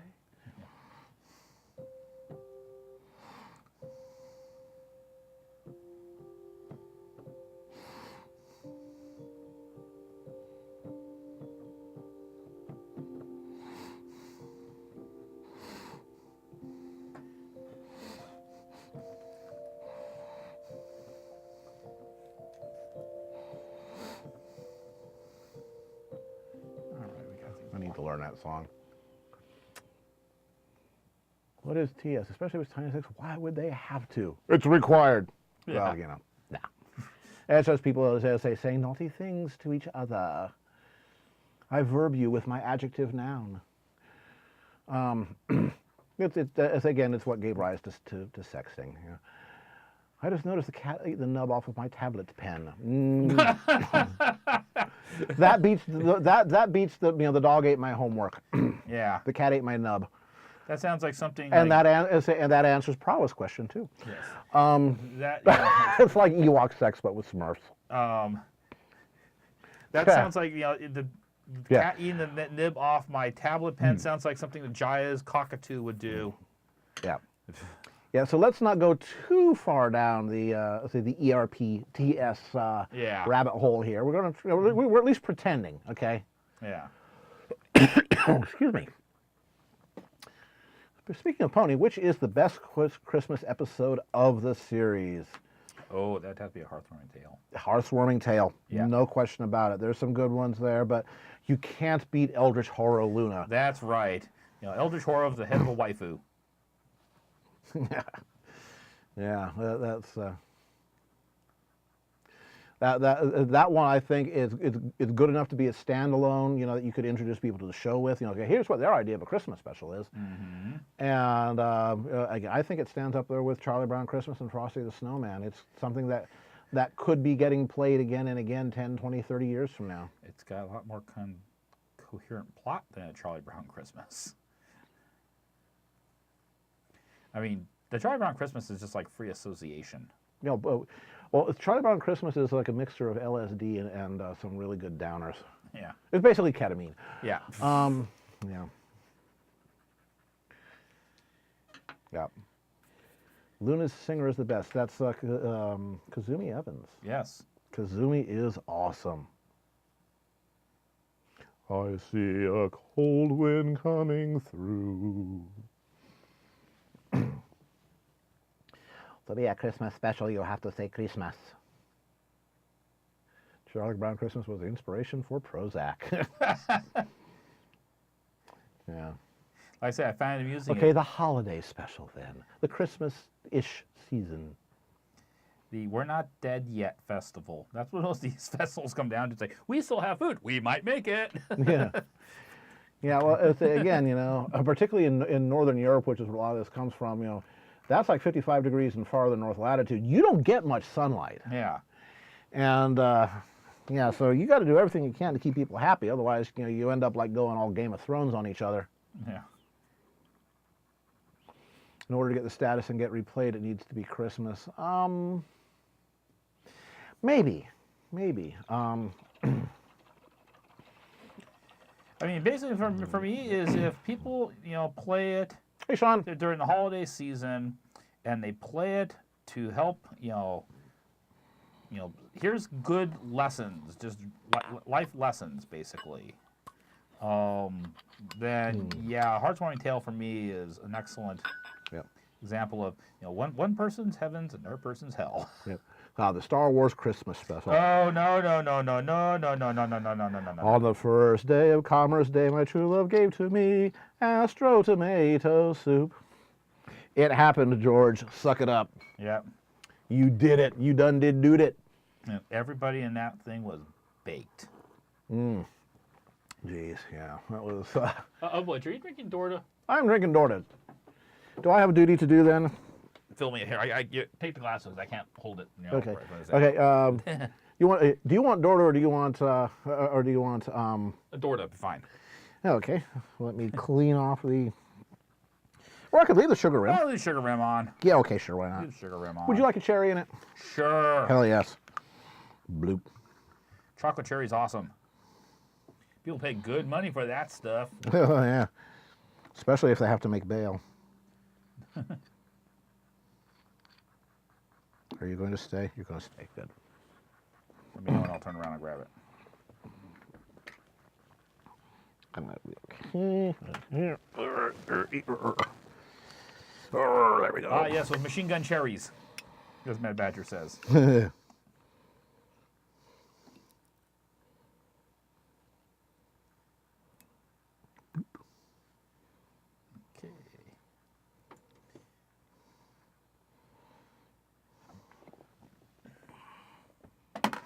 Actually, Dorian's saying it's was it Luma Steel did Luna's singing for that. Oh, interesting. Maybe they just needed somebody with a deeper register.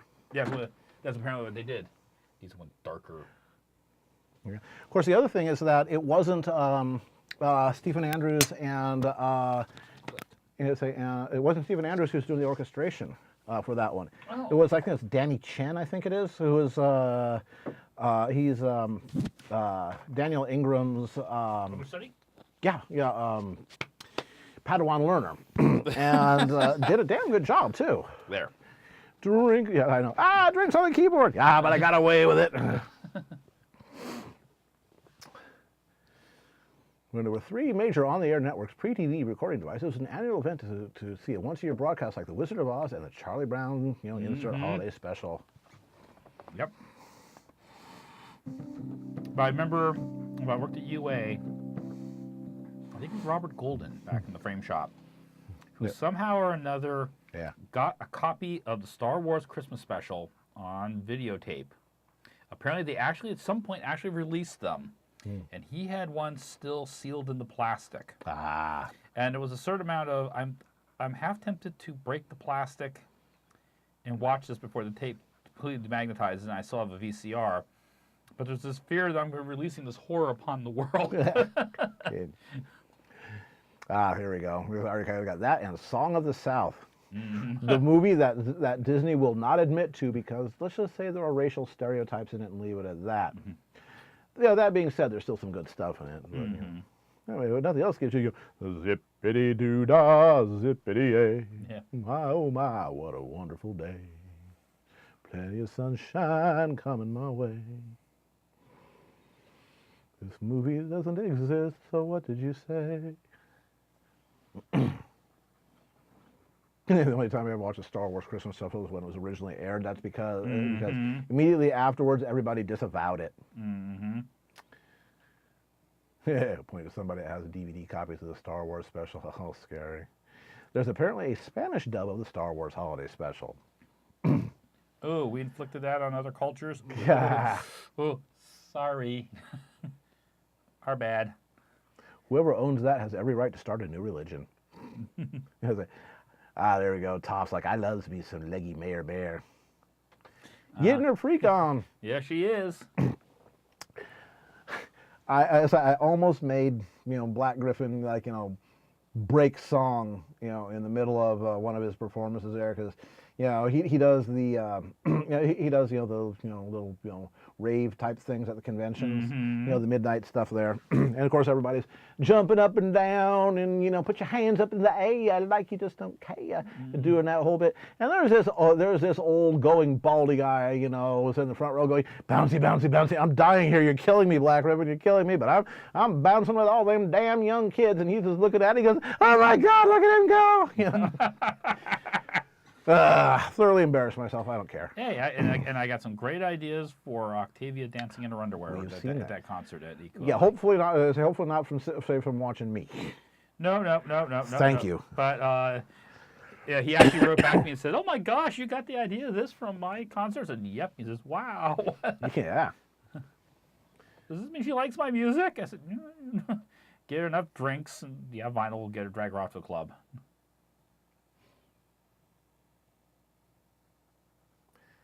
Is there another Star Wars special that never got aired? I don't think so. It was the Ewok, but it wasn't a holiday special. It was the Ewok special. that was pretty terrifying. Yeah. It's all right for Disney to put Son of the South into the Vault of Forgetfulness. Put it right next to the Black Cauldron. Oh, that was a bad film. Yeah. I mean, they picked they start off by picking like either book 3, I think it was, of a 5-book series, which doesn't make sense just to begin with. And the plot synopsis is there's this pig who's prophetic, and you shove his face into a bowl of water, and then you can see the future in the water, and the Dark Lord wants it. Wow. Let me put it this way. There's rumors that way back when all the Hollywood execs were supposedly, snorting, white powder and stuff. They must have been true. Yeah. So are the investors. Yeah, and it's like, and of course, the Jar Jar Binks of the time was Gurgi, which was the other character that John Binder had. Thumplings and bumplings on the head for poor Gurgi. Like, ooh, I want to see you run over by a steamroller feet first so we can see your expression. Yeah. And don't mince words. Tell us how you really feel. Yeah. Deathlight says we need more of Octavia dancing, so give her more drinks. Yeah. Yeah. I actually dance like you think that nobody's watching. I actually have some plans on doing some Octavia work next year. Excellent. Random thought: MLP version of Home Alone in a future episode. Yay or nay? I would say yay. Yeah. Without spoilers, did you see The Last Jedi? I have not seen it yet. Frankly, I have not seen the new Star Wars stuff just because what happened in Episode 1, there was a Jar Jar stuff and all that. I go whoop whoop. So put me off of it that I lost all trust and faith. Did not see Episode 2. Did not see Episode 3. Did not see Episode 7. I've seen Episode 7. I've seen Rogue One. Rogue One interesting. Yeah. Drunk Octavia equals Party Octavia. Yeah, of course, we still need Ali Monty to voice, Party Octavia. Yes. Oh, Vinyl, you're going to get us talked about. Oh, well, it's going to happen anyway. Come here. Yes. Let us snog. Yeah, of course, and of course, good old, Nowak. Yes. Yeah, the Nowak. Snog. It has to be Nowak. Yeah. If I ever did anything, Scratch from my my Equestria Dreamscape has Nowak's voice. Yeah. But again, no spoilers, please. Yes. No spoilers. No spoilers. Yeah. Cat's Paw, can you find that that little image of Rarity? No spoilers. Yeah, we need that. Yep. Time to bust it out. People seem to forget the special editions did exist. It's 1997. And were originally shown in theaters. 97 special edition of Return of the Jedi doesn't have the new Anakin ghost, or the big no. Yep. See, there were some of us that saw them first run. Yep. Because the spoilers might trigger us survivors. Yeah, I saw it in the theater. In fact, Star Wars was the movie I've seen the most in the theater because it was in forever, for over a year, and it was a theater close enough to our house that on the weekends they had like $3 matinees. Yep. And we'd scrape at $3 and we'd ride over to the theater and we would watch Star Wars again and again and again. And you know what we need to do again and again and again? We have our hourly duty. We are going to. I think we need to do our hourly duty. And this is what I want to say again because it bears repeating. Thank you to our sponsor, University Art. University Art is a high-end art supplies and framing store with offices in Northern California, in Redwood City, and Sacramento, and San Jose. They have museum quality framing services, archival quality. Your art will look great 100 years from now, even though you might not. So go get your own self framed there. Yeah, that's it. Mm-hmm. Their staff are all artists themselves. They're very knowledgeable, and because they're not on commission, they will give you honest advice on what you need. Not the most expensive thing, but the right thing. Mm-hmm. They're not trying to pad their paycheck. Exactly. So again, it's a really, really good place to go and hang out with other artists. Again, they have seminars, they have workshops. They have, craft fairs, all the good stuff. And they do art competitions once a year. Indeed. And they currently have a sale going on, so get you some right now. Ends tomorrow. Yeah. So we want to thank them for not only for supporting Baron with keeping him supplied with art supplies, but also for occasionally loaning us their employees. And heck, they put for me 20 years. Baron is an ex-University art person. Jaya King. The gal with the blowtorch art. She'll be back in 2018. Who will be back, sometime in March. And and of course Jeff Bromschreiber, one of the Joe. He doesn't say no, not me. Yes, him. He is an expert on Egyptian tomb painting using original materials and equipment and styles. So, and they were both on the show here, Baron's guests. So thank you to them. And we're going to hopefully have some new guests in 2018. I'm lining some stuff up with folks. Outstanding. All right. So we want to say thank you to them. We now return you to your regularly scheduled weird stuff. So, have we had any changes in the... One sec here, since I have a double overlay at the moment. There we go. Yeah, let's see how we're doing. We are... mashing F5. Pull the lever, Kronk. Yeah. Why do we even have that other lever? Okay. Yeah, we got a little bit more. We're at 747. All right. Folks are awesome. Remember, Darth Vader said, "Luke, your mother was 3 feet tall, had no teeth." And okay, never mind. Yes.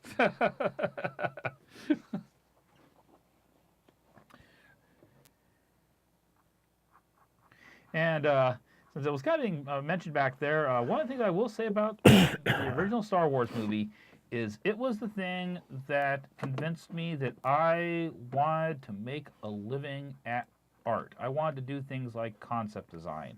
I wanted to be part of whatever this magic was that I was watching on the screen. It's what kind of put me on the path to want to be a professional artist. Watching that Imperial Star Destroyer just tear over Tatooine. It's like, oh. Yeah, that changed everything. Because my dad when it first came out, my dad and I were on the road at a flying model competition. And he came back and around the water cooler with, the guys. And they said, oh, yeah, I saw it. It's awesome. Your son hasn't seen it? No, okay. And they told him, you get a seat up as far in the front of the theater as you can in the center. And then to sit back and watch your son's head explode, basically. And it more or less did. And I got religion. Yep. So, Star Trek movies and Star Wars movies, toxic question. Pre-2000 and the pre-2000 Star Wars movies, what was a better series in terms of movies? I would say, again, if it was Star Wars episodes 4, 5, 6, definitely. Mm-hmm. Just because the Star Treks were so inconsistent. Yes. Again, the whole bit about even-numbered Star Treks, yeah, that was correct. Yeah, also for me, just one of the things that really, with the original Star Wars movie, that really kind of stuck in my head was that at that time I was entering a lot of plastic model competitions and doing a lot of aircraft and doing a lot of weathering and, distressing and custom modification work. And I was very impressed by the fact that the Star Wars universe looked like a lived-in universe. It really felt like it had, bumps, and people had gone in and It's dirty. had to patch things up and repair things, and it really did feel like. Yeah. And the visual design language of Star Wars, I think, is about as strong as you're going to find in anything. I mean, it's even. I mean, Star Trek, the whole designy stuff and all that is very is very It's iconic, good. very strong. Star Wars just completely blows it out of the water. Well, because it feels just more cohesive and coherent to me. Right. Because fabric, clothing design matching with furniture design, matching with vehicle design, it's just all there. It's amazing stuff. That's why it won so many Oscars. Yep. For costume and everything. Yeah. Star Trek V, the movie that shall not be spoken of. That's Kirk versus God. Best 2 out of 3. Yes. Star Trek 1, let's look at features. Star Trek 2, say The Wrath of a Submarine movie. Star Trek 3, Spock is Jesus. Star Trek 4, Save the Whales. Star Trek 5, Kirk versus God, best 2 out of 3. Star Trek 6, The Undiscovered Plot. Yeah. And apparently the thing was that everyone's Ricardo Montalban had basically pasted on, stuck on muscles. His plastic chest. He apparently though really worked out for that movie. Yeah. Yeah, well, Ricardo Montalban, he was a big man. Yes. Yeah, he is very physically impressive. And apparently he did a lot of equestrian riding. Actually, he was quite a horseman. Yeah. Patrick Stewart. Patrick Stewart actually it was a fairly competent. I don't know if he's still. And William Shatner. William Shatner now, his love in life, barrel racing, quarter horse barrel racing. Apparently. Well, in the Star Trek the Generations, where he gets killed off, Yeah. The horses that he rides are his own. Yeah. He's got this huge Montana ranch, just like, just like the James Kirk character. So they just said, fine, let's just fold it in. You know.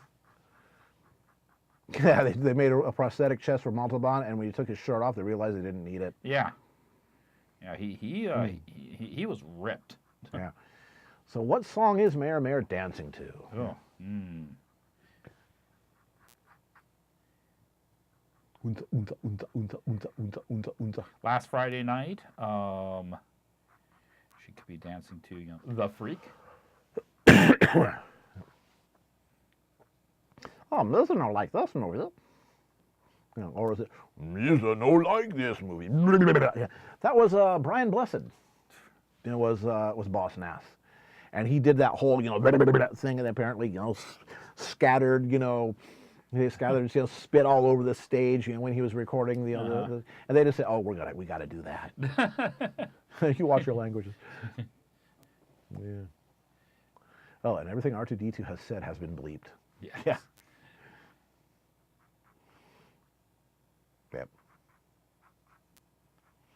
Don't be triggered. It's kind of like Yep. like Kenny from South Park. Yeah. It's like, oh man, that's it. Dancing to Flashdance. Yeah. What a feeling. Yeah, big bucket of water. Boogie Fever. Boogie nights, we are to party. Tragedy when the voice is high and you are a guy, it's tragedy. We're losing people. Cut that out.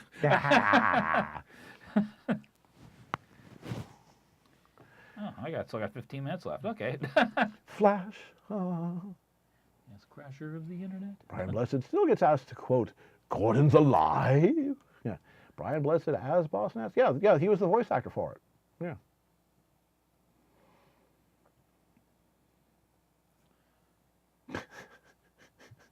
Oh, Pinky, Pinky, Pinky. And it'll be last of the redneck nights. Yeehaw! We're gonna be a Jedi. Oh, I love it. A few seconds later, reverb, and there's hee-haw from downstairs. Yeah. Yeah. So let's see, from Mayor, let's see. Dance on the ground, jump, jump, jump, baby, move it all around, stomping all around. Zarla has resurfaced. Who? Zarla, the gal who did the Dance on the Ground animation. Really? Yeah, she's on DeviantArt, and she's doing Brain Undertale comics that are really good. Okay. Yeah. She could Sweet. write. Sweet. Yeah. Is she on Patreon? I don't know. She probably is. Oh, which actually, I should take a moment right now to, especially for people who are new to the chat and everything like that. You know, I want to thank all of my patrons on Patreon, especially those, you know, you stuck through the whole kind of couple weeks there of confusion when we weren't quite certain what was going to happen and everything. It is because of Patreon that I was able, 2 years ago, to leave my place at University Art of 20 years and finally do something that I was starting to believe that was never going to happen. That was to actually be a full-time professional artist. The reason why I can do this in an hour is this is what I do for a living now. I don't have another day job. I don't go to an office. My office is down the hall in my apartment. I get up in the morning, you know, kiss my wife, good morning, and then head down the hall and get to work. So one of the things that really helps is that Patreon, because every month that gives me a certain even amount of money I know coming in to pay bills and everything. And for as little as $1 a month, it makes a difference. Like I like to tell people, if everybody on DA gave me $1 on Patreon, I would be traveling to a lot more conventions and being able to actually shake people's hands and say thank you for everything they do. As it is, it helps me be able to get to the cons I can do in a year. So to all my patrons, you know, at the end of this year and everything, you know, all the, you know, crazy stuff that's happened, thank you. Thank you for your continued support. Indeedy. In any amount. To answer Toxic's most recent question, favorite characters in Star Wars and Star Trek? Oh, geez. Star Trek, I like Worf. Yeah, say his storylines were the best. The whole redemption arc, fantastic. Do the spin-off series like, you know, DS9 count? Yeah. They do? Garrick. Yeah, Garrick is a really good character. I like Quark is good. I liked Vic the Hologram. And, Yes, he was excellent. James Darren. That awakened an interest in lounge music in me. That I started listening to that and like, keep doing it now. So can't change the law of Elmer, Captain. Yeah, I Captain. Yeah, of course. Yeah. Catspaw, Morass, first crush. So let's see. And of course, Catspaw's been watching because now on Netflix they have the original Star Trek animated TV series. Yep. Quark, the only moral character on the station. I like you, Quark. Yeah. And of course, Q was interesting, even if he was a complete twit at times. Yeah, well. But John Delancey just pulled him off so well. Yep. Yeah, the only other actor who could pull off a character that smarmy that well is Bruce Campbell. Yeah. The only other one, yeah. That was a very different character. There's Q versus Ash. Yeah. Yeah. So actually, Mare, given her the era in which she would have had her music, probably ABBA. Mm-hmm. Dancing Queen. Yeah. Dancing Queen or Voulez-Vous. Mm-hmm. Voulez-Vous, taking But I say, or say, Super Freak. Yeah.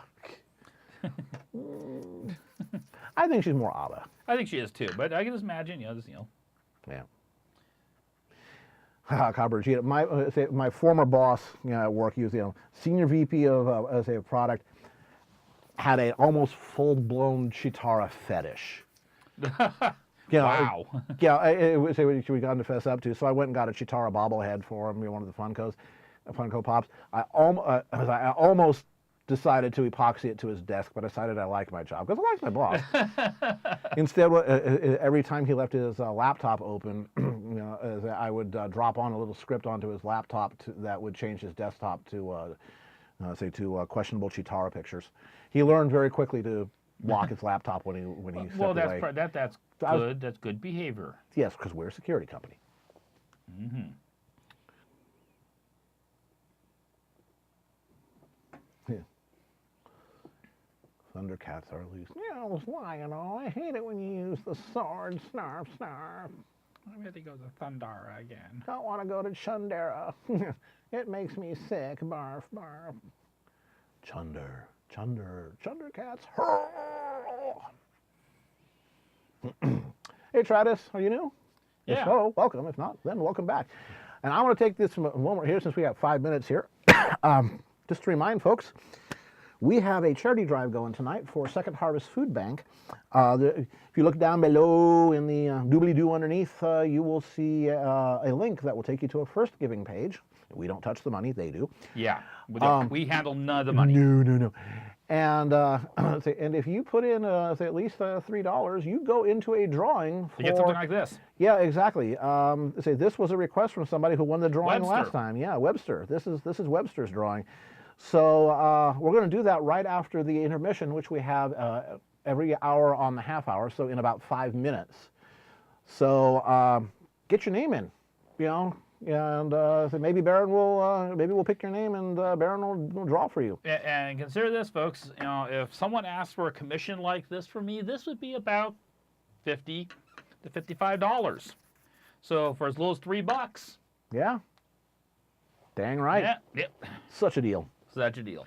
And it's all going towards a very, very good cause. Second Harvest Food Bank is an excellent organization. I'm a what? Yeah, Webster.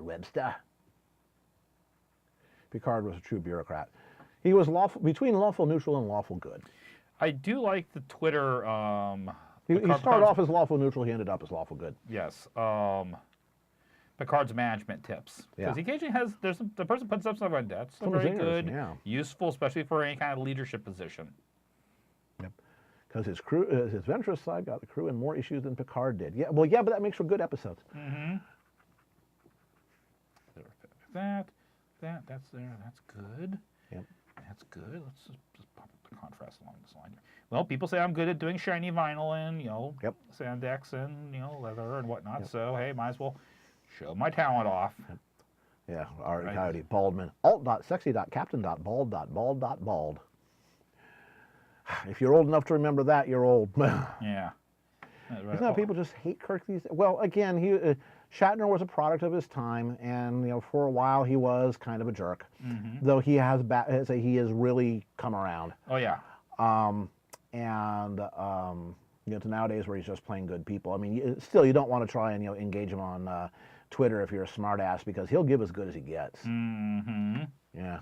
But yeah, he discovered actually, he did that whole thing on Saturday Night Live about Gale life, and then he started, hearing that, well, no, maybe the fans aren't a bunch of losers, and he's good at costuming and he's good at makeup, and he actually apparently went to some conventions as somebody else, and he discovered, wait a minute, the fans actually are. And he actually apparently did a article, or at least a long article or a short book called "You Do Have a Life." Mm-hmm. Yeah, I think when he decided to, he did that Saturday Night Live thing. People gave him a bunch of crap for that Get a Life thing. Mm-hmm. So he said, "Okay, I'm curious now." He attended a convention in makeup. Mm-hmm. Because he is an actor. Yeah. And he was just one of the guys just circulating around. Nobody recognized him. Mm-hmm. And he's like, "Oh, I've only been seeing this thing where I get whisked onto the stage, 5,000 people screaming my name. I form this opinion about him, then I leave, having earned my money and spend an hour, doing it." Mm-hmm. It's like, no, there's a lot more going on. Yep. And and he came about 180 degrees. Yep. He is, saying he is, of course, he's also a total brony. Yeah. He also plays World of Warcraft. He's a shaman. Yes. Tauren shaman. Well, Hulk just likes the mayor.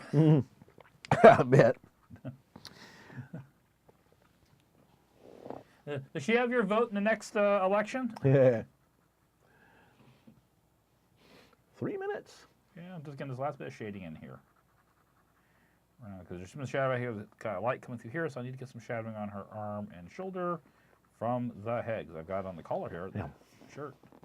Hello, Mayor. Boingy, boingy, boingy, boingy. Oh, there's talk about rebooting the Animaniacs with Spielberg in charge. We'll see. Yes. We'll see. I am skeptical, but I am totally willing to give it a chance. So if they can bring back a Pinky in the Brain. Pinky and the Brain. Even though I had this image of Brain and Pinkie Pie. I think so, Brain, but I found me soulmate here. Oh, no, off point. Yep, egad. Alrighty. Oh, so I don't forget to do this. What the door, BaronEngel? Oh, Freakazoid. Yeah. I'm not sure if that would have legs. Yeah, that one. They might be able to get away with the season, but then we get tired. I think. That would just be hard to write for. That was a very period piece. Oh, there you go, Pinkazoid. Yeah. Okay. All right, I'm going to call that done. Indeed. Whip, whip. Not bad for an hour's work. How can right. you make sexy when Agni? How right. can you make sexy when it already has Luna and Celeste? Yeah, let's change cameras here. Let me change glasses so I can read the screen. And Webster, I want to thank you for your donation. And what we're just going to do on this one, Webster, is since I have an outstanding commission with you, I'm just going to ship this with you with that commission. So we'll take care of that. That's all taken care of. Alrighty. So we're going to take a 5-minute break. Get up, stretch, be biological.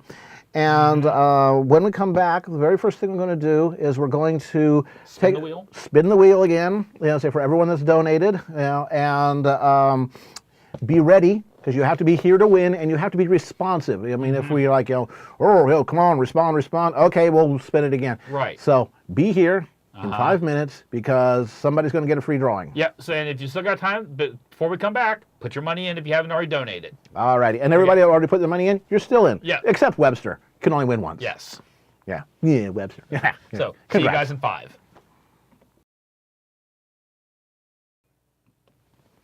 Okay, we're back, and Carrot One has changed his shirt again. I just grabbed the slider and it said chroma, and I went, whoop. Hue saturation value, so just a hue. You can get your curves or your sliders, and you can tweak it around, folks. Indeed. All right. I think we see somebody new. ALR, have you been here before? Yes. If so, welcome back. But if not, welcome. And if you are new, my name is Baron, and this is Carrot One here. MC, I know you just dropped in. Glad you could join us tonight. Just to let folks know, one of the things we're doing tonight that's special, because of the holidays, we are doing a fundraiser for the Second Harvest Food Bank. We're raising money. Great organization. And one of the top-rated charities in the entire country, as a matter of fact. And for as little as $3 tonight, you can get put in on the drawing to basically... I'm going to be doing artwork tonight for folks, and we'll be doing this will be your art slave. Yes. Which means that if you win, you need to respond right away. And if you're doing an OC or something like that, have some reference handy so you can just go URL, bang, this is what you want. Yeah, click. Here's basically a DA link. Here's an FA link or something like that. And it's something I can do within an hour too. Not F list. Yes. All righty. Yeah, I know what that is. So, okay, I say nothing. Nothing? Nothing. All right, so are we ready to do this thing? Yeah, we're going to check with last minute drop-ins? Well, let's see, one last check. One last check here. One last check. Whoop. Nope. Okay, all right then. So we are ready to roll this thing. I'm going to bring the wheel up. All righty, folks, are we ready? You ready, folks? Sure, why not? Let people get surprised. Yeah. All right, wheel of morality, turn. Show us the lesson we should learn. Trip to Tahiti. Almost. No, but he was one saying if he wins, can he whisper a request, sir? Are you like psychic? A witch! A witch! Dang, sir. Okay. Dang. Probably. Do you want to whisper it to me, since I'm the guy that's going to have to be drawing it? So whisper it over here. I'll see it on my Silent sorcery. Oh wait, cool sorcery. We like. I raise my glass to you, sir. He rolled a 20. Build a bridge out of Sura. Sura weighs the same as a duck. Yes. I still gotta get his Patreon reward done for the month of December. So.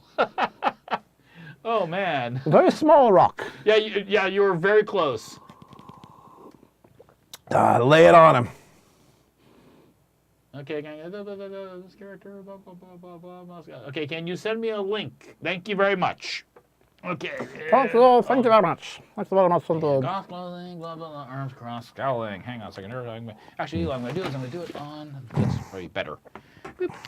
That way I can keep watching the chat. Derp, derp. Joining the Pointy Hat Club. Yes. Yeah, we're going to go out. We're going to see Sura with like a big orange traffic cone on it. Oh, that's right. That'll be a bad idea, actually. Let's do this here. Okay. We will use it on this. Okay. All right, so I'm going to switch over to. Do we have requests then? Yes, I do. Okay. And you guys are going to discover what it is with as it gets. Okay then. All right. This is going to be a challenge. Okay. Okay. Sir, Sura, you are imaginative. Let's just leave it at that. Okay. One question, sir. Is this going to be Anthro? Am I doing this character Anthro or not? I'm going to have to look over here at the chat over here because my thing is kind of taken up now with with reference. Anthro. Okay. One question. Male or female?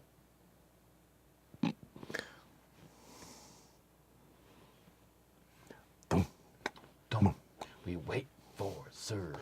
Female. Okay. There you go. All right. Okay. Woohoo! Man, sorry, Ari. It's yeah. He's like, yeah, my name was at the top. Yeah, but it's the one on the side. Well, Pinky, you're going to get to embark upon a journey of exploration and discovery. So into the nether regions of Baron's art skills and Sura's imagination. Yeah. But believe me, you need to wear an environment suit there. Don't worry. Patino will be the tour Roll the guide. die for gender and nipplage count. Yeah. Well, let's see. The die says 2. So Okay. yeah, there you go. Okay, here's another question, sir. Am I supposed to make her look smexy? Sexy or eldritch horror? Yeah, is this smexy? I'm too smexy for my shirt. All right, so I'm going to. Are we aiming for smexy? If you'd like. That's a silly question. Oh, a challenge. Wait. Weird science from my heart and from my hand. Why don't people understand my intentions?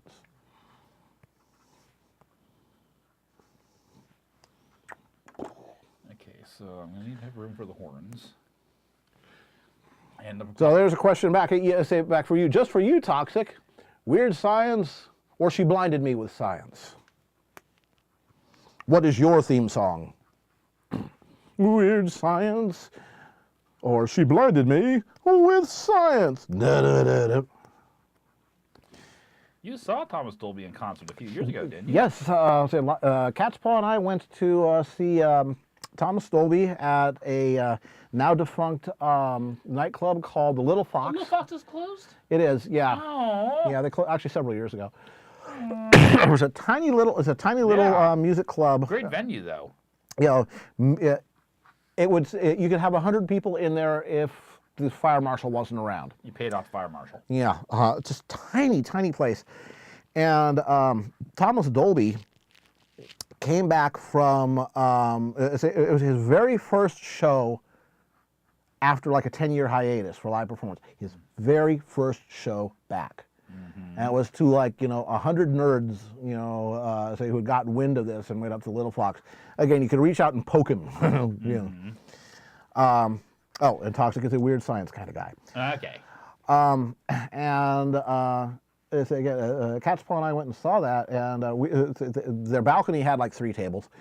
And we were up there, and it was a great show, very, very personal, because he would just stop in between songs and just talk with people about it. And he introduced a brand new song called "One of Our Submarines Is Missing" that was inspired by a photograph on his aunt's dresser, that he saw when he was a kid. Who is that? Well, that's your uncle. Well, so he's in uniform, but how come I haven't met him? Well, he was a submariner in World War II, and his submarine never came back. So he did some investigation into all that, and then he wrote a song called "One of Our Submarines Is Missing," and very complex song and very heartfelt. It was a fantastic show, and afterwards, it's like everybody, hey, come on, let's talk, So he's sitting on the edge of the stage, just chatting with people, and everybody's eyes kept sliding over to all his computers and his synthesizers, and he finally says, "Oh, come on, nerds! Come on!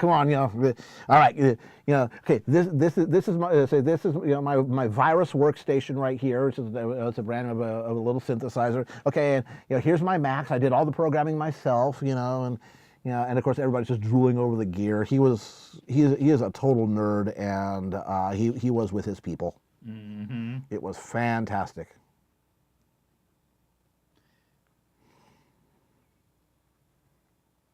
That's yeah. I mean, halfway through the song, she blinded me with science, and everyone goes science, and he pauses halfway through. She blinded me with science. Science. It just stops playing. It says, "I love you guys." She blinded me with technology. Yeah, but that was a great show. I also saw B.B. King there. That would be amazing. That was with Brian. Brian and I were there, and we had a table right next to the stage. That would be amazing. It was fantastic. That must have been right towards the very end, one of his last He was starting to slow down a little bit. He wasn't as fast on that Hammond organ as he used to be.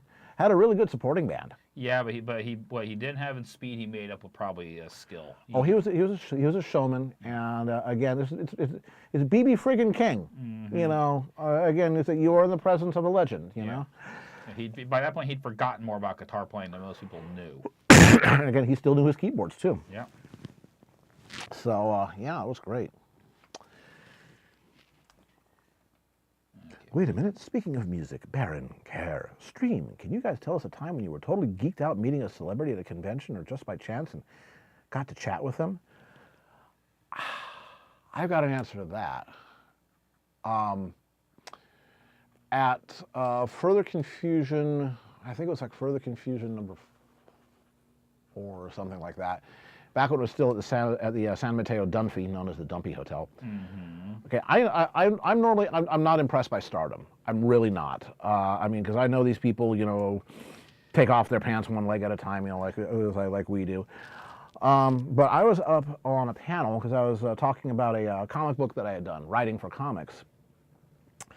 And I'm getting set up, and this guy sits down next to me. And I didn't know I had a co-panelist. And I look over and say, "Hi, He says, well, hi, is this the, such and such, panel, such and such room?" Say, "Well, yeah, but I looked at the schedule. Did I get this wrong?" No. He's like, "Oh, my mistake.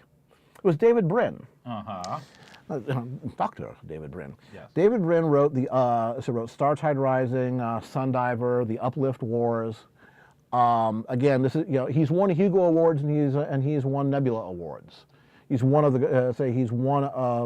the last of the old school hard science fiction greats. He has a doctorate in astronomy at Caltech. Mm-hmm. The guy is hardcore scientist. Mm-hmm. And it's like he was one of my writing heroes. Mm-hmm. And he's like, "Well, mind if I sit in?" It's like, Duh. "Sure, I'm going to be talking about adult comics." He goes, "Great." So, okay, so I talked about writing for comics and all, because and this Hugo Award-winning writer is listening to me blather on about writing erotic comics and taking notes. It's just like that freaked me out. Yeah, but it was a moment. It was a great moment. It's funny. I have a similar FC kind of a geek out moment, and it was very unfortunate because he passed away before we got things organized. 2007, I was the artist guest of honor at For the Confusion, and it was the Meet the Guests panel they had at the very start of the convention, and I'm sitting there, and Jerry Pournelle was the guest. It was the writer guest of honor, and he was sitting next to me, and we were saying, "Who are you? What have you done?" "I've done this and everything," and I went on. I'd done regular just commercial illustration work. I'd done this. I originally was very much involved in science fiction, fantasy fandom, and this. And he turned around and he looked at me and says, "I've seen your work. You do good work. I'm looking at writing a book that's going to involve possibly moles. Would you be interested in illustrating it?" Well, and you what said, are you gonna say? Yes. Yeah. Me interested. So that was very. yeah. That was very, very. I had a long range geek fanboy moment. I never got a chance to be in the room when the person had made the comment, but there was a project that my wife and I were working on in the early 2000s, where I came this close to being the concept designer for a television series project. Almost there, almost happened.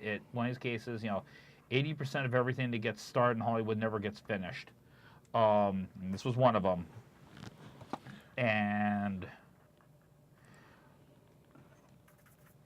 the special effects for the project would have been handled by Weta, the folks who did the special effects for all the Lord of the Rings movies. Yep. Oh, one brief interruption here. Yes. SG Red Wolf, there is, if you look down below in the doobly-doo there, underneath the video, you will see a tab on Baron's commissions. As it explains how to get in contact with him. Best thing to do is to get in contact through one of the methods there. Again, Baron does this for a living, so yeah. Talk to me. Yep. So, since Weta was going to be handling a lot of special effects for the series, if it had actually flown, they wanted to see, what's this guy who's doing the design work for them?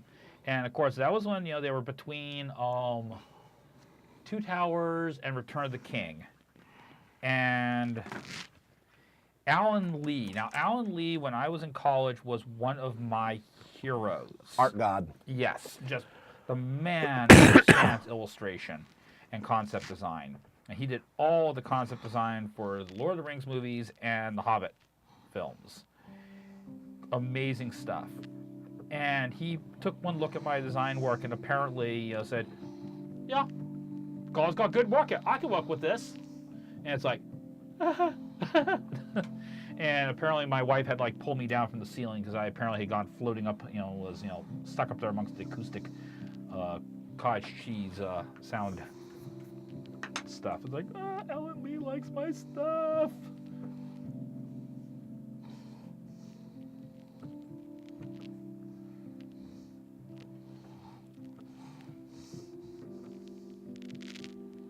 Okay, now I need to actually take a moment and look and see what type of clothing I'm exactly going to stick on this character. She's got those big feathered legs, and I kind of like that, so I'm not terribly keen on putting her in the stripes, the Lolita socks. So I'm going to try something else. Oh, well, that's got possibilities. Yes, that has great possibilities. We'll run with that. I can make this work. BaronEngel, the concept art for Star Wars Christmas Special Episode 2. No wonder your soul is black and rotten. Yes, What could have been? Eldritch horrors, Yeah, Cthulhu monsters, the great old gods have become for Chewbacca's soul. Yeah, it would have been really something because it would have been done through Fox and NHK-1 Tokyo. It was actually going to be a Tokyo broadcast. I was being told, okay, you need to get your passport in order. Do you speak Japanese? I don't speak any Japanese. Okay, that's fine. We got some guys over there who are really good at getting Westerners up to speed on conversational Japanese. They can get you up and speaking in a couple of weeks, no problem. I mean, it was a deal. We were talking about submitting like a $500,000 budget for the first season just for our end of the work. And I had put in like my 2-week notice at work, almost. Everything was set up. I was already leaving University Art early, and then, nope, it didn't happen. It fell through, like a lot of things in Hollywood. It went crash and burn, and it was much sad. But then again, I look at it this way: if that happened, I might not be in a position where I'd be sitting here tonight streaming with you guys. And this is some of the coolest evenings I've had have been hanging with you guys here on Picardo. Okay, I need to do pleats.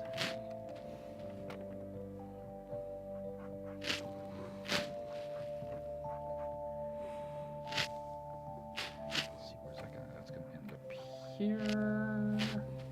And that goes up the inside of the thigh like that. And I'm talking to myself, but that's okay, because I know what I'm doing. And it's all part of the show. And people aren't going to start backing away slowly from me. Well, they should, maybe. Nah. Good night, monkey. Glad you could join us, Monkey. You have a happy holidays, man. See you in the new year.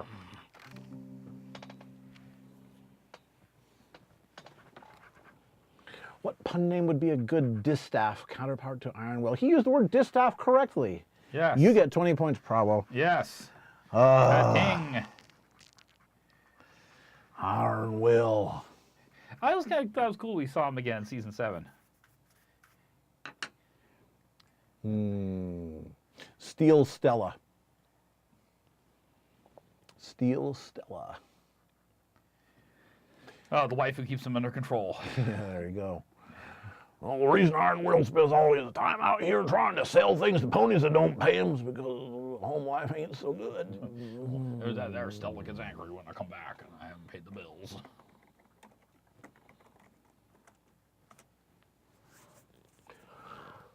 I was about to ask if somebody was missing with Velcro.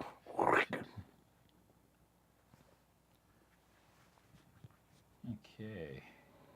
Suddenly, Harry Mudd's wife is a bodybuilder. Hardcore Trenton Mudd, you good for nothing. Where have you been out drinking? Yeah, I don't think I can jump. Stella, shut up. Don't you tell me to shut up. You good for nothing.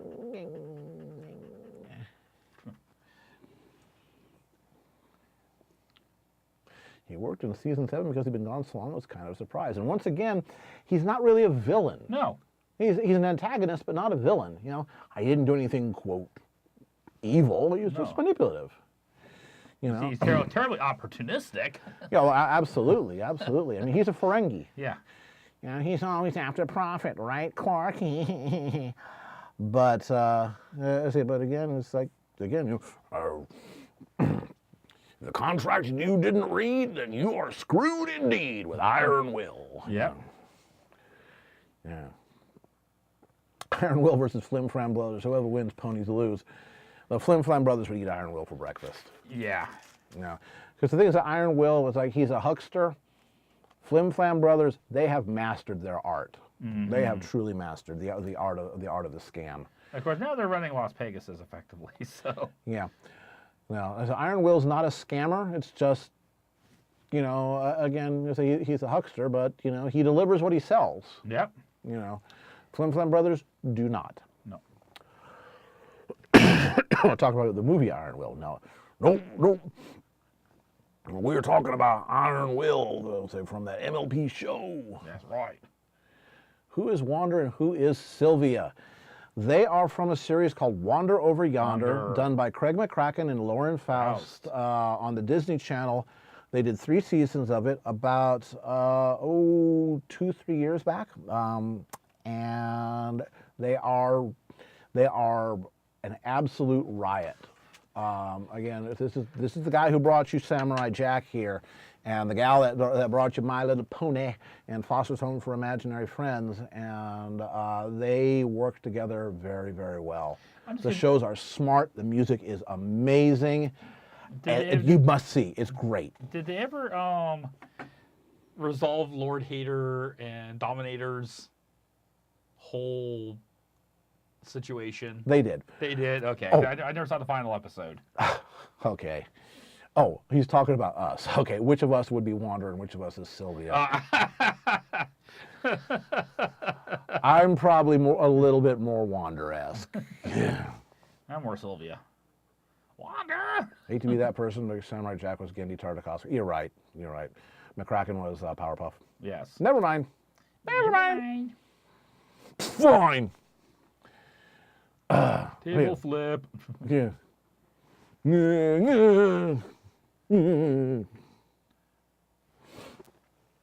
So, Iron Will is Cyrano Jones. Selling harmless little triples. Yes. I think Iron Will's got more, actually aims for bigger things than to just sell triples. Now, gets a little messy because so many of them worked with one another at one point. Yeah, they all came out of that whole cartoon thing from the early days of the Cartoon Network. You know, Two Stupid Dogs, Johnny Bravo, Courage the Cowardly Dog. And I believe they were all CalArts. They were all contemporaries of each other. They all knew each other. You know, and of course everybody remembers Johnny Bravo. Oh yeah. You know, and Van Partible, you know, was the guy who did that, and he painted his van like the Mystery Machine from Scooby-Doo. Yep. Yeah, and the What a Cartoon Show. Yeah, and Date with a Deer. Yep. It's like watching, ah. Yeah, and there were some regrettable cartoons like I Am a Weasel, which was a Michael Dorn voicing thing, but and of course, you know, Mew. Well, Two Stupid Dogs occasionally could really wander off into the weeds. It did. It was a short-lived series, and that was fine. You know, I like the ones that we got, and it died an early death because, frankly, it didn't have legs. That's okay though. They don't all have. Oh yes, yeah, cow and chicken. Yep. Kick you into hell for smoking. Yeah. And you should see how many different varieties of tribbles there are in Star Trek Online. Probably too many. Yeah.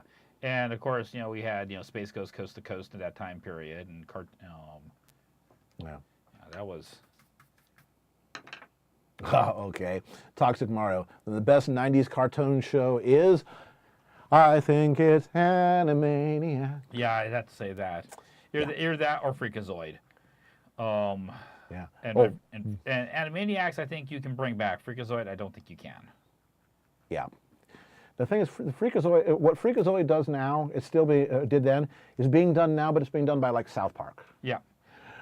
Also to The Tick, the animated series. Yeah. Although apparently the guy that was the creator of The Tick is really, really hard to work with. Oh, Ben Edlund, yes. Yeah. Oh, the original Space Ghost and the Herculoids. And Zorak, the lone mantis of the apocalypse. Yes. When was Tiny Toons released? That was also an early 90s thing. It was a little bit before Animaniacs, and I think it overlapped. Actually, here's a little bit of information for folks. As far as, you know, Baron and his funky dreamscapes and everything.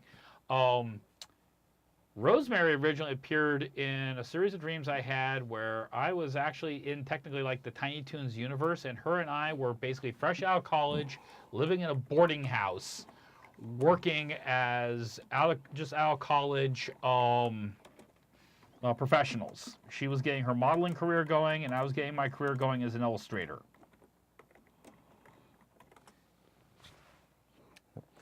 Yeah. Gargoyles was excellent. Batman, the animated series. Excellent. Yeah, again, particularly for visual style. I mean... And writing. Yeah, I mean, Paul Dini's visual style, which, you know, harken back to the old Max Fleischer Supermans, strong. The Chrysler 300M, by the way, was very deliberately modeled after the cars in that show. Yep. That's why it looked exactly like it jumped out of the shows, because the designers went to the show to get the design. Yep.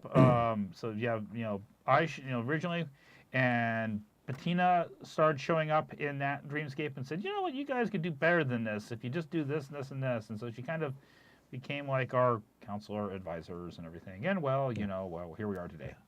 Soon, Madame, soon. Yeah. Now, there were, the early 90s were, in its own way, sort of a silver age of animation. And I'm trying to remember, would Tailspin be from the 90s, or is that from the 80s? It would be right about that time. It was all part of the Disney afternoon. Yeah, because you have Tailspin and Darkwing Duck. Yep. Okay, yeah. Sibsy would be very grumpy of this if we didn't mention Darkwing Duck. Yep. Yeah, the stuff that got through, you know, for Animaniacs, you know. Yeah. Hey, mister, who are you? You know, I am a world-class pianist. A what? A pianist, a pianist, a pianist. Goodbye, Mr. Potty Mouth. Yes. You know, would you subpoena the witness? What? Subpoena the witness. What? Subpoena, subpoena, subpoena. Mwah. Good night, everybody. Yep. Yeah, rumors they might be bringing Tailspin back. It wouldn't be the worst thing in the world as long as they did it right. Yep. Yeah. Oh, Groovy Ghoulies. I remember that. Yeah. With Weirdo Wolfie. It's the Ghoulie Ghoulies with Dangerous Drag and Weirdo Wolfie For the too. Spanish initiation date, yes. Yeah, Oh, they might be giants. yeah. Ren and Stimpy is also 90s. Yep. It is. Yeah. Yeah, they might be giants. They're just an awesome group. Mm-hmm. They sort of went off into they sort of spiraled into themselves later on, but in their heyday they were great. They're still pretty good. Mm-hmm.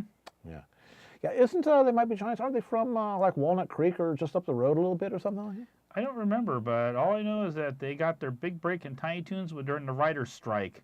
And they had to do an episode with no writers. And they said, oh, let's do like a series of music videos. And one of the people who was involved in the animation team knew the band and said, hey, would you let us use a couple of your songs? And they went, yeah. Yeah. And boom, their career took off. Istanbul, it was one of the best episodes. Yes, it was. Oh yeah. Yeah, that episode was created entirely because they had like 25 episodes written, and they needed one more episode to get the season out, and there was a writer's strike. Yep. Yeah, the whole Disney afternoon, but Tailspin and Rescue Rangers in particular generated a lot of art and a lot of fanfic. You know, Deputy Dave is a serious. Deputy Dave, yeah. He was a deputy sheriff around here, and tough as nails, son of a bitch. 25 years in the Air Force Reserves. He's a sheriff, who worked murder trials and things like that as a bailiff, and was a very prolific author of Rescue Rangers and Tailspin fanfic, and a damn good one too. Oh, someone has just made it. We've been very delinquent in remembering a particular important 90s TV series. Yeah. Bang. Beavis and Butthead. Beavis and Butthead. Yeah. We're stars. We're stars. We're stars. Yeah. And so 806. You know what I'm going to do right now? Speaking of people being remiss. See how I segued there? Damn, I'm smooth. Hey, Nightwing. Glad you could join Hello, us. Nightwing. Oh, A Flux. That was creepy, especially the eyeball thing at the beginning. Yeah. But in the meantime, I want to take a moment to do that here. And the Max. The Max was from the 90s. That was good. The Max was amazing. Yeah. What else is amazing is University Art. That's right. Did you know that? Yes. University Art is a high-end arts supplies and framing store with branches in Redwood City, San Jose, and Sacramento, California. They do museum quality and archive quality framing, so your art will look great long after you don't. Again, all of their sales folks are also artists themselves, and they know what the hell they're talking about. They're not on commission, so they are completely free to make recommendations that are best for you, not for their commission, which is an important thing because you run into that a lot elsewhere. Mm-hmm. They offer seminars, they offer workshops, they offer craft fairs. They have a holiday sale going on until tomorrow. Mm-hmm. And they are kind enough to sponsor Baron by keeping him supplied with art supplies, which for a professional artist is not a minor thing. Nope. So we want to say thank you to them. They also occasionally loan us some of their employees to show up on the show here as Baron's guests. And sometimes they lurk. Yeah. Hi, Mike. Hi, Jeff. Yeah, so if you remember Jaya King, she was the one with the blowtorch saying hot wax that's tried to set Baron on fire. If you remember, Jeff Braunschweiber, who told you how to bribe Anubis to make sure your heart is light as a feather, make sure he put his finger on the scale in your favor. Afterlife? Yeah, so those are University Art people, which they were kind enough to loan us. Mm-hmm. So thank you to University Art for being awesome and supporting Baron. And now our duty is done for another hour. That's right. Wait. Click. Of course, for folks that are dropping in, like Nightwing, who just dropped in, tonight we're doing a special fundraiser for Second Harvest Food Bank, and we are raising money for the thing, and if you put money up to $3, little as $3 into the fundraiser, you can be in the drawing to get a black and white piece of original artwork, like I'm working on this right now for Sura. This is an amazing thing to be cranking out in an hour, but I'm pulling it off somehow. Yep. Zoom. And has anybody been able to figure out who this is? Or shall I say who they are? It's a mishmash. And Nightwing, go ahead, as long as it's not political or a spoiler. Yep. I remember Raw Tunage. I was never a big fan of Bonkers. I mean, they really, really pushed Bonkers as a mascot, but it never got any traction, at least not with me. Mm-hmm. Yeah. Wholicious. Close, close, close, close. You got half the answer. Well, yeah, who was it? Shub-Nigroth? Wholicious, you're close. You're so close. You got half the answer.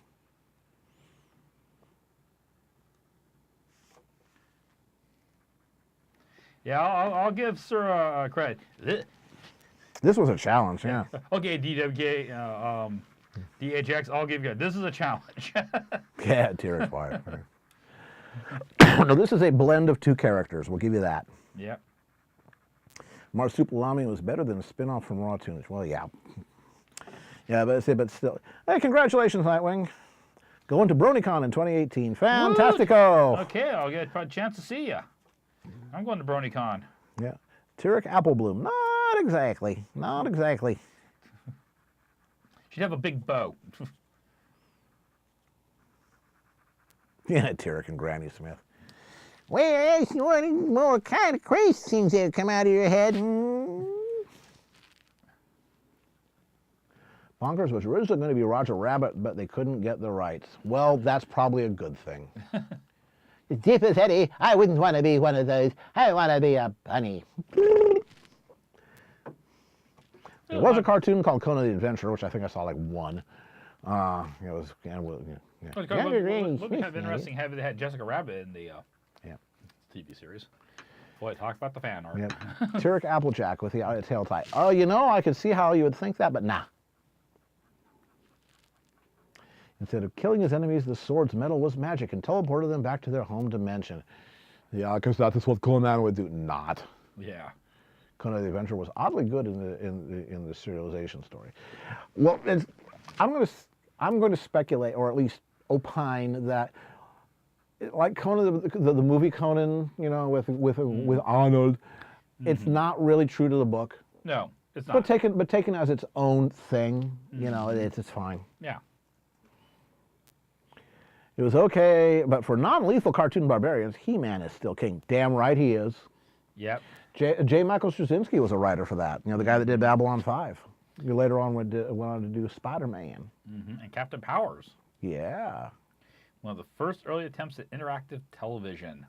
You had the whole thing. You had the guns, and you tried to shoot the characters. I remember the commercials for that, and I was working at Montgomery Ward's at the time, and we were selling the toys, and the technology just really didn't work. Yeah, Squeaky, JMS has done a lot of animation.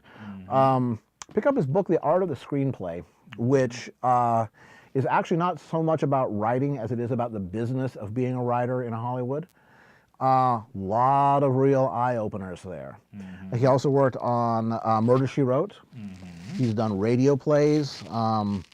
He also discusses why he never did animated movies. It's because animated movies are developed with staff writers, not contractors. He's always been a contractor.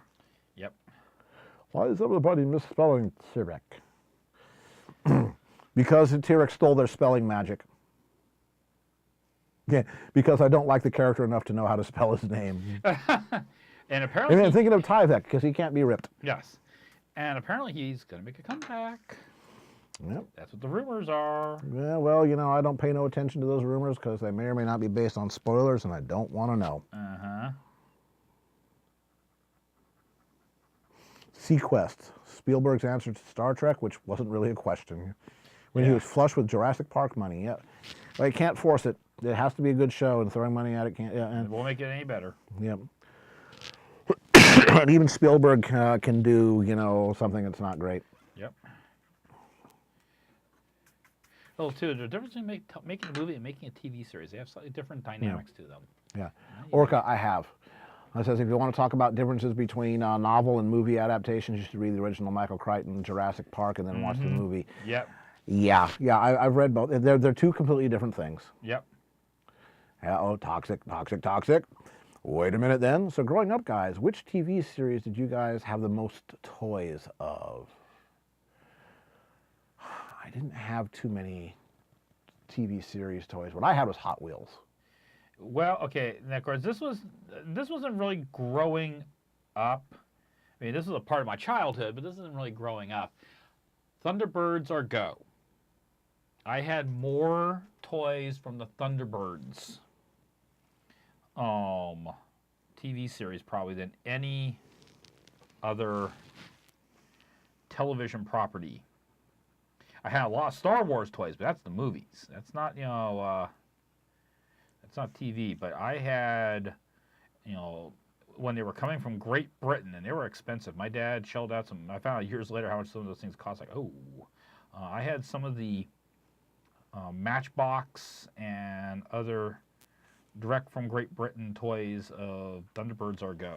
That was my TV show when I was a little kid. Huge influence. Yep. Yeah, let's see.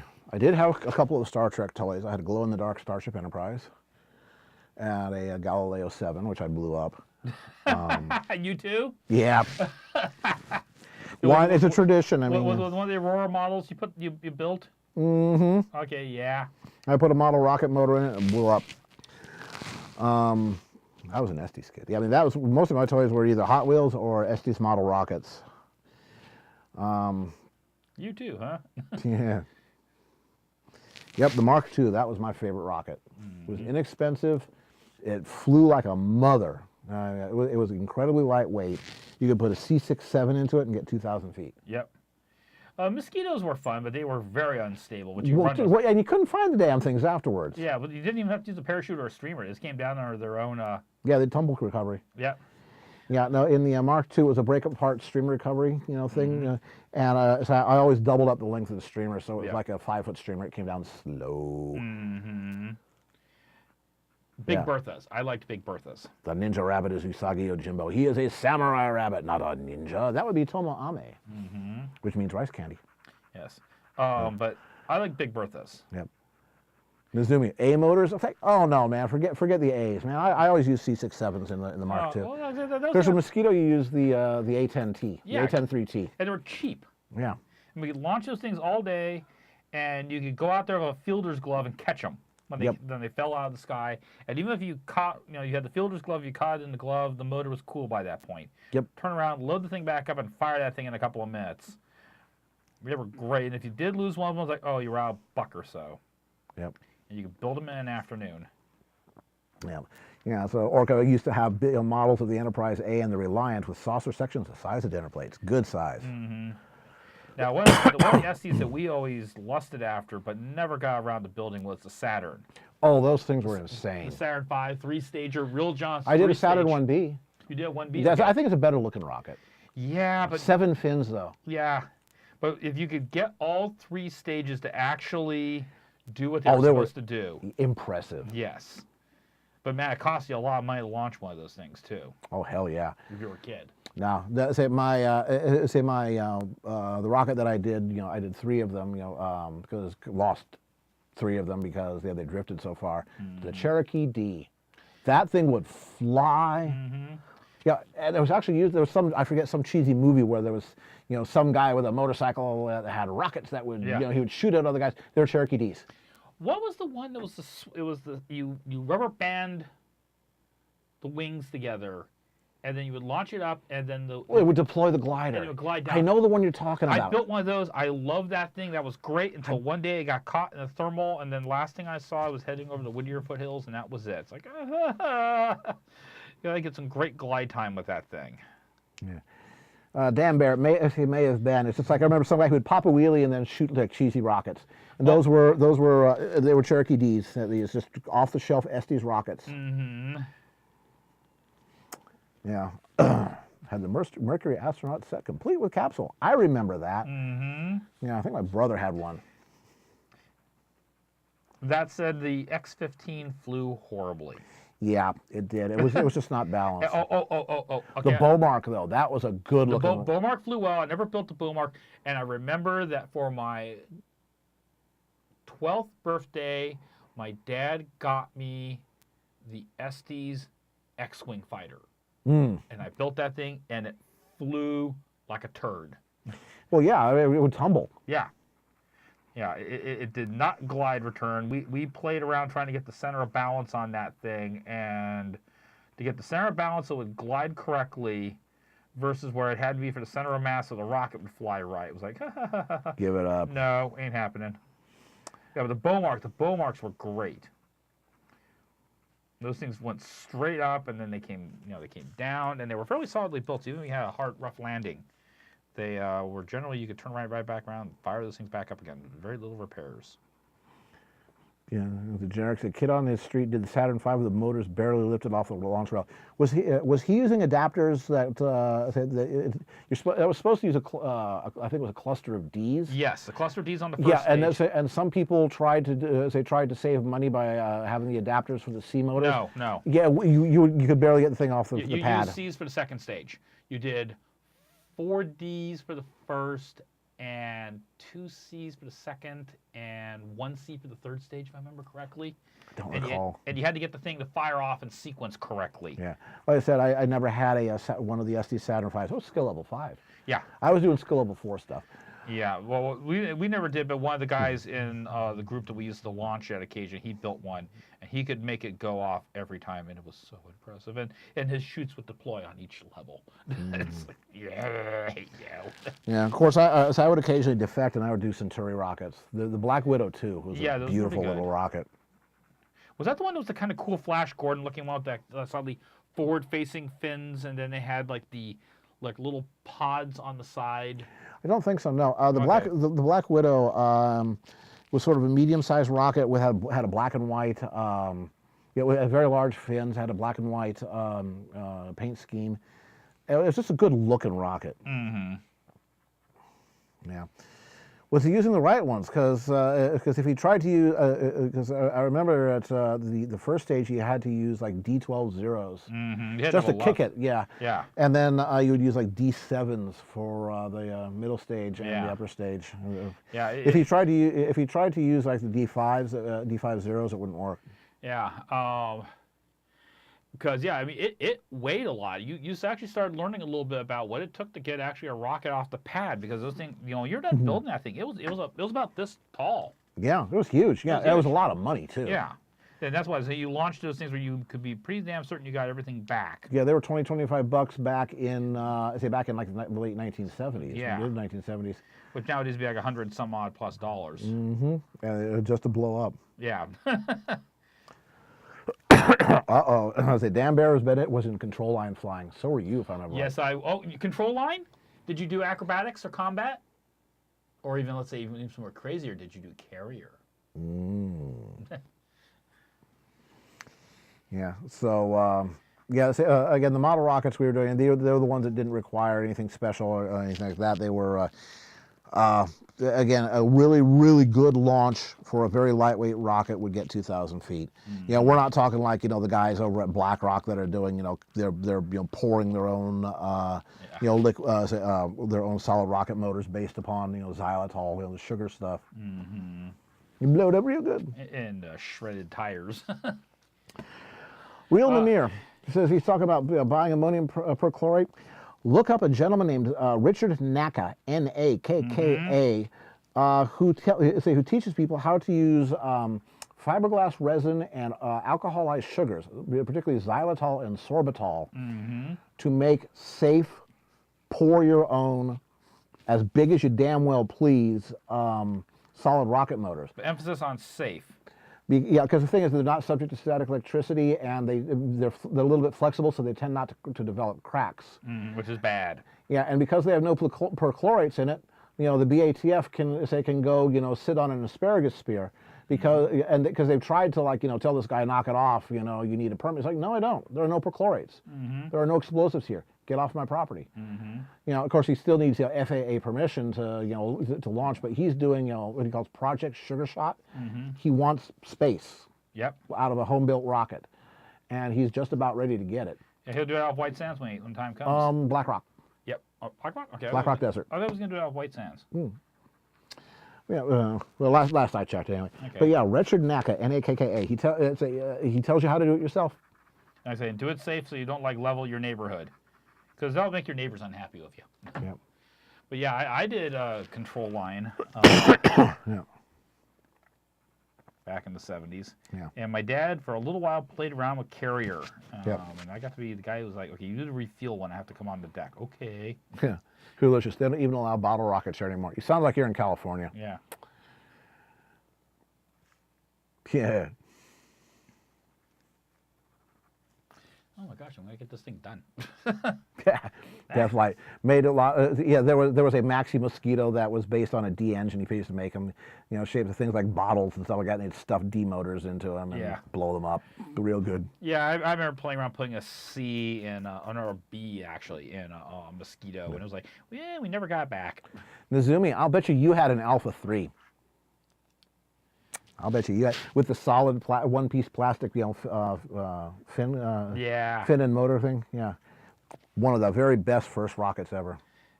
And the beauty about this one, too, is I don't have to worry about paying for shipping or anything, because Sura is one of my patrons on Patreon, so I'll just ship this with him with his next packet. Yeah, nice. Toxic, correct. An A rocket, a B motor has twice as much specific impulse as an A motor. A C motor has twice as much as a B, so you're doubling every time you go up. Depending on which state you're in, you can go all the way up to F motors before you start needing to get not so much an official license, but a certification from recognized rocket clubs in order to get the big motors. The biggest motors that you can buy, there are many hundreds of dollars a piece, are R and S motors from a company called Cesaroni in Canada, whose main business is sounding rockets. Yep. But yeah, those things, they could launch a Cessna. Yep. Literally. Yeah, I know. Literally, It's just great visuals. Okay, why don't we switch cameras? Indeed. I just have this image of, a 172 sitting on a gigantic Estes thing with a little, tube on the back wing and this big telephone pole going out. The D is bigger. There's your out of context for that. The D motor was 0.950 in diameter, while the A, B, and C's were 0.75, and the T motors were 0.500. Yep. Not that I was into this or anything like that. Nah. Is that the character Tyrek in Arizona from those fighting herds? No. Okay, yeah. Yes. Close. Close there. No. We will let Sura say who that is. If Sura feels like saying who it is, Sura can. Right. But, yeah. You need FAA clearance if you're going above certain altitudes, depending on where you are. Because then you start to become of interest to airplanes. Yep. Well, we are going to take basically a 5-minute break, and we're going to come back, and we're going to do the last one of this evening. If you folks have not put money in for the evening and would like a chance to possibly put some money towards a good cause and maybe get a piece of artwork here. Clear skies. Yeah. You've got 5 minutes to do it. Yep. We'll see you guys in 5, and then we'll ride from there. Right. Remember, you must be present. Okay. We're talking about Christmas movies. We're talking about Christmas movies earlier and Christmas specials. Clear Skies is watching the ultimate Christmas movie. He's watching Die Hard because it takes place in Christmas, and he's having Crunch bars, Nestle Crunch bars. Perfect. That's right. All right. We'll see you guys in 5 minutes. Remember, you must be present to win in the drawing, and have your reference ready in case you're going to do an OC. See you in 5. Yep.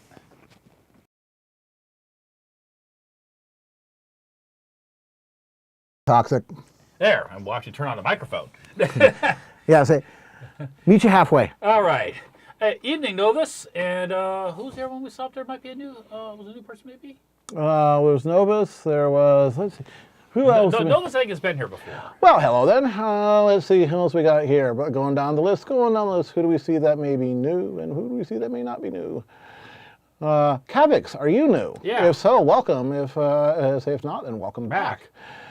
Let's see. We got Novus. Yeah. We got the Tall Gray. Have you been here before? I think you've been here before. What am I drawing And how tonight, about- Novus? Well, what we're doing tonight We're is kind of a special thing. We're doing a fundraiser for Second Harvest Food Bank, and people who put money in. You can look down below here. You should see as I unclip my microphone.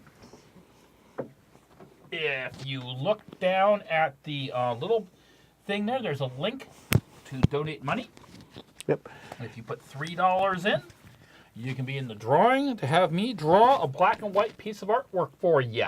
But you got to get it in the next minute or so, because then we're going to pick. Final draw for the evening.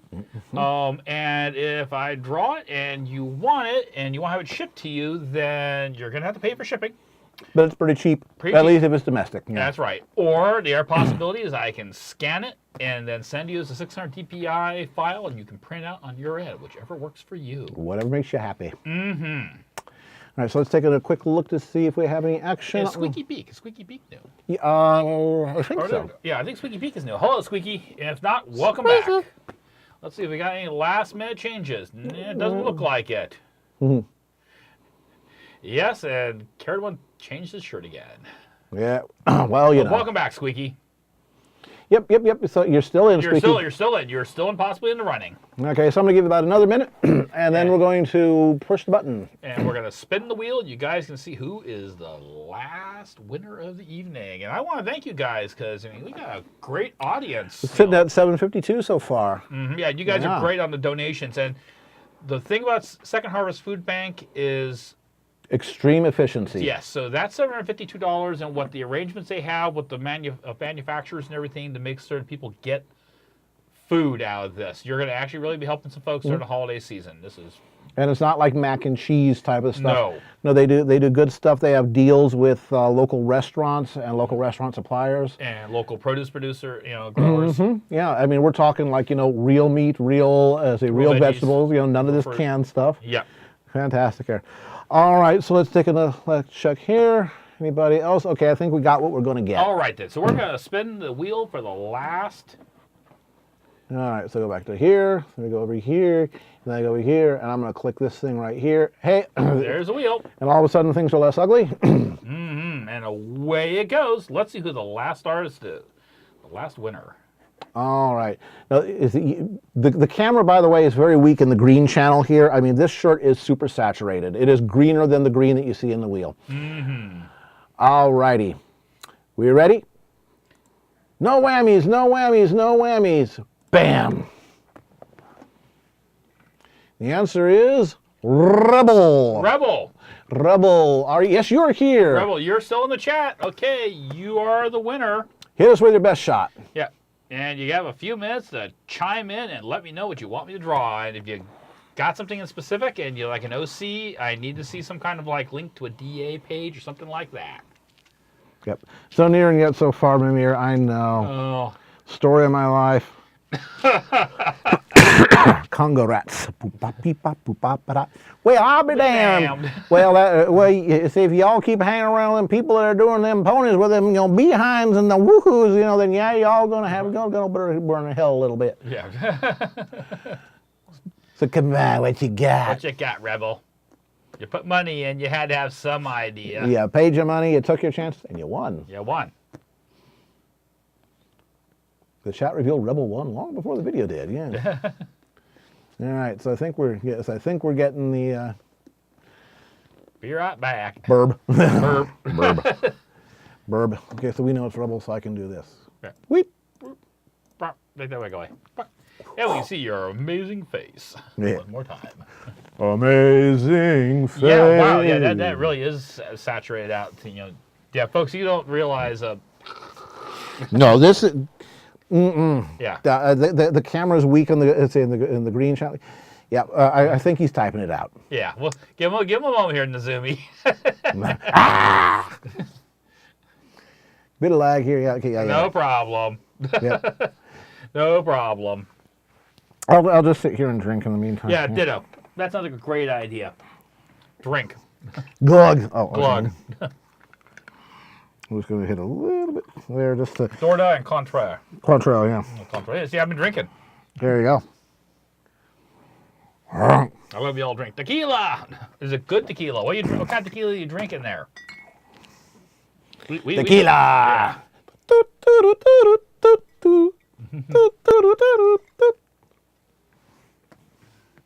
That's cool.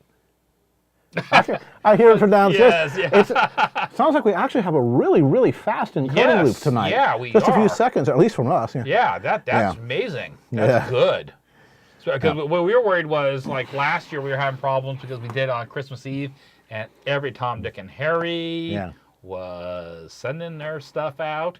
And to a certain extent, we're enjoying a drink, and I'm kind of stalling a little bit here, waiting for Rebel to put his thing up. There we go. Cat's paw above the refrigerator. I could possibly use this time to start my reward request I sent earlier.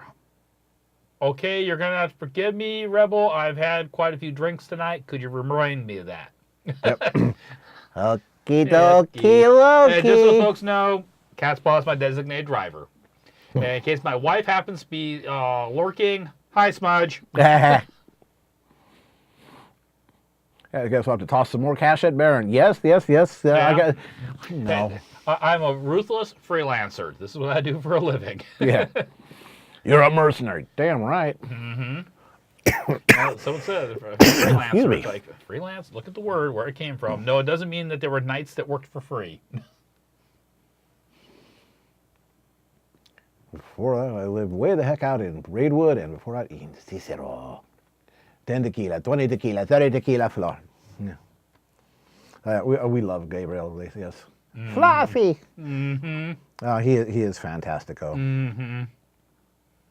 One of the people that gives you faith in the human race. Yep.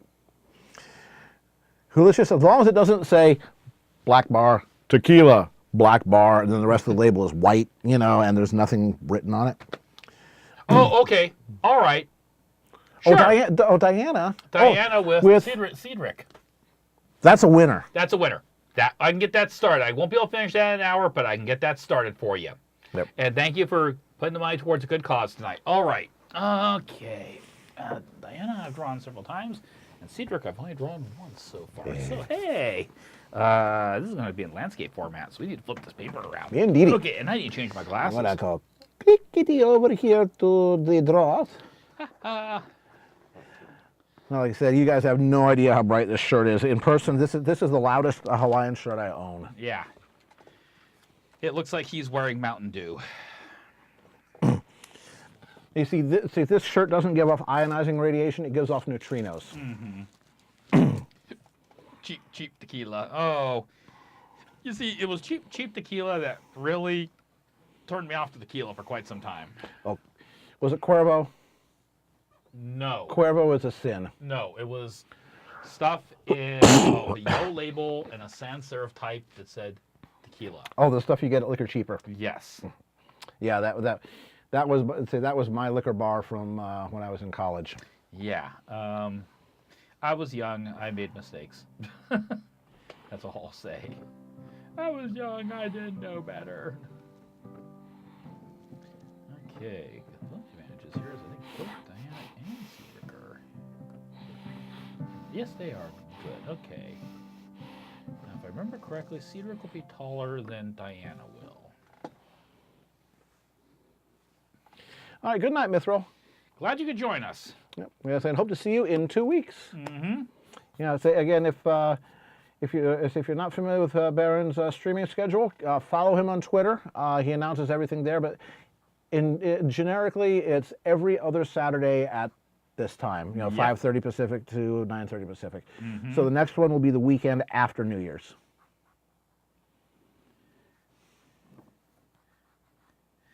There's been occasions where I've done, back-to-backs, but this year I'm doing seeing my in-laws.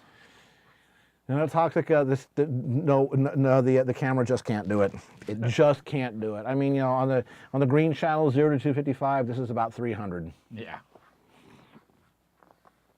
Oh, like Don Diego. Zorro. The ladrón that is a gentleman. Good night, Bravo. Yes. Happy holidays. Merry Christmas. See you in the new year. So, Yeah, Webster, ultimately the goal is going to be to get, instead of webcams, these are good webcams. They're Logitech C920s and C930s, but you need to get, if you want to capture that kind of range, you need camcorders. And those are several $100s. Yeah, for the decent ones, yeah. Yeah. The ones with HDMI output. So maybe. And we're not going to do anything that's going to diminish the video quality of the stream. You know, the whole idea here is to make it better. Yeah. Actually, at Orca, I wheeled them on their behalf. You know, they bring in the suspects and they say, "Are you going to waterboard me?" And they say, "No, we're going to expose you to Carowinds shirts." "No, I'll tell."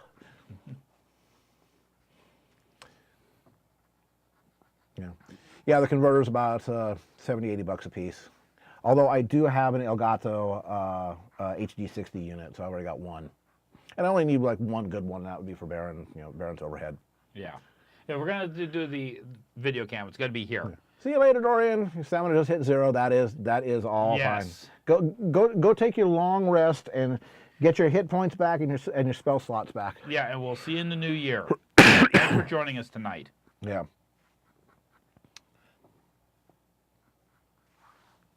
Yeah, say sorry about the coughing. Yeah, just got a little bit of bronchitis from that cold, and it's going to be with me for another month or two. They're going to make me sound like Leonard Cohen. Everybody knows you stepped on my toes. So, Toxic says, so Gerwin, Baron, chat, back to what we were on earlier with the rockets and stuff.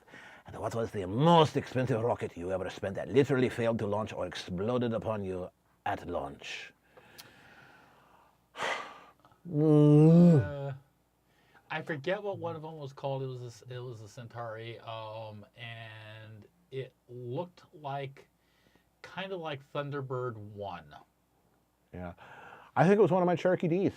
One of the fins came off right as it came off of the launch rod, and it cartwheeled and then lawn darted. Yeah, and I forget what the thing was called. It took me an entire summer because I had to pull the fins off a couple of times because these long things that had these appendages that came down and attached, and getting them lined up straight on the tube was a pain. I had to eventually cobble together my own jig to make sure they glued together correctly. And I had a case on launch where going up and one of the fins tore free. Ugh. And that was it. That's always... Yeah.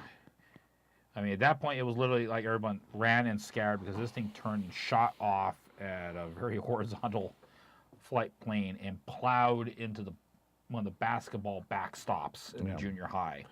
Yeah. You got to realize that back when I was doing a lot of model rocketry, I was single-digit age old. I was like 9. Yeah. And that means that the rockets weren't always well built. Mm-hmm. We had adults that would inspect the rockets and all that, but there was one guy that showed up. That was Brent Neep.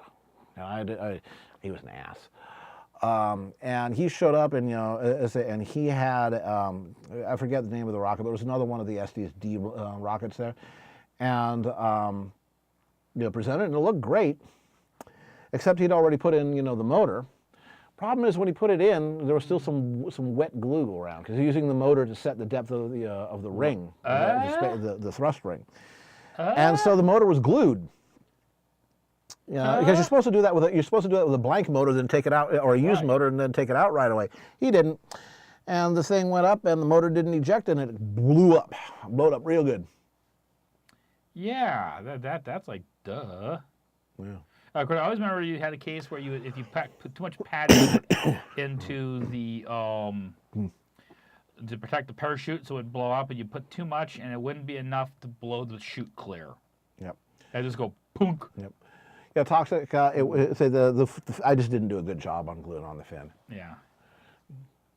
Yeah, there was a real trick. Like I say, I eventually had a jig for lining those things up and getting those things straight because it would make a big difference on the quality of the flight of how true it flew.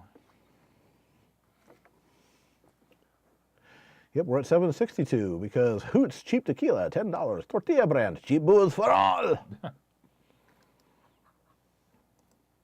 And apparently you're getting a note from Struer Red Wolf about commissions and stuff. Okay. Very cool. Fires off a DA note. All right. I'll be home tonight, and I'll take a look at it here tonight, or I'll look at it tomorrow morning before I come over here for Christmas Eve. Yep. And then Christmas Day, I'm baking ham. Yep. Got everything already planned out. Oh, well, sounds like someone's not having a good holiday. Yep. If you happen to hear some sirens, they're not coming for us. That we know of. Yeah. Yeah, I would say cheap tequila is good if you run it through a Brita carbon filter. That's or like charcoal cheap, filter, yeah. That's like cheap vodka. Yeah. A lot of things get better when you run through a Brita.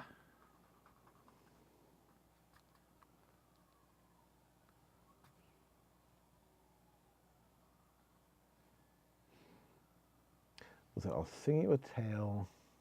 I'll sing you a song that's not very long, but I think it is pretty as any. Now put your hand in your purse, and you'll never do worse, and give the poor singer a penny. So Baron, Yes. Care, Chat, would you guys, or do you guys still want to build the model rockets and launch them again? I think I've worked that out in my system. Yeah, the thing is that whenever I get that kind of urge, I go to the airport and spend, a couple $100 on renting another hour of Cessna time and go fly an airplane. Yeah. More satisfying. Mm-hmm. Like I really need to go to get my biennial flight review done. Think about making a penny gun at some point. You have about $20 in pennies. Get the Star Trek tracer guns that shoot the little plastic discs. Yes. And then shoot people with pennies because they leave little tiny welts. Yes. That's a great. Yes, when I used to play the game the game you could play in the 1980s, you couldn't play today, called Assassin. Yeah. Did you play Assassin? I played Assassin at San Joaquin Delta College. Yes. And I had one of the Star Trek Zebra disc gun. That was my personal defense weapon in case I got ambushed, because you could just lay down a hose of suppressive fire and get your butt out of the area. I was the one who took the ingenious route. I used a Crossman air rifle, and I used felt bore cleaning pellets for shots, and I would dip them in an ink pad, red ink pad, and then load those into the chamber and shoot those at people. Yeah. They left a welt, but I was always very careful on my shots. Never took a shot that was going to be close to their face or anything like that, and you couldn't do that nowadays. No. No. A little bit of trivia talk about penny guns. Dimes, U.S. dimes, back in the 1880s and 1870s were almost the exact same diameter as a 20-gauge shotgun. Yep. Within like 1/1000th of an inch.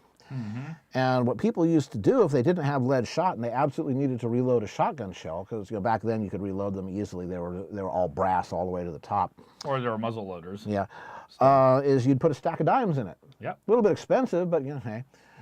Doc Holliday, from the whole Tombstone, Wyatt Earp gang, thing and all that, shoot out at OK Corral, was known to load 18 dimes into a shotgun shell and he carried a double-barreled, sawed-off shotgun, with really short barrels and the Whippet gun. Yeah, and the stock was cut down to the point where it was basically a pistol grip. And he apparently shot some guy who called it the best buck 80 he ever spent. Yeah.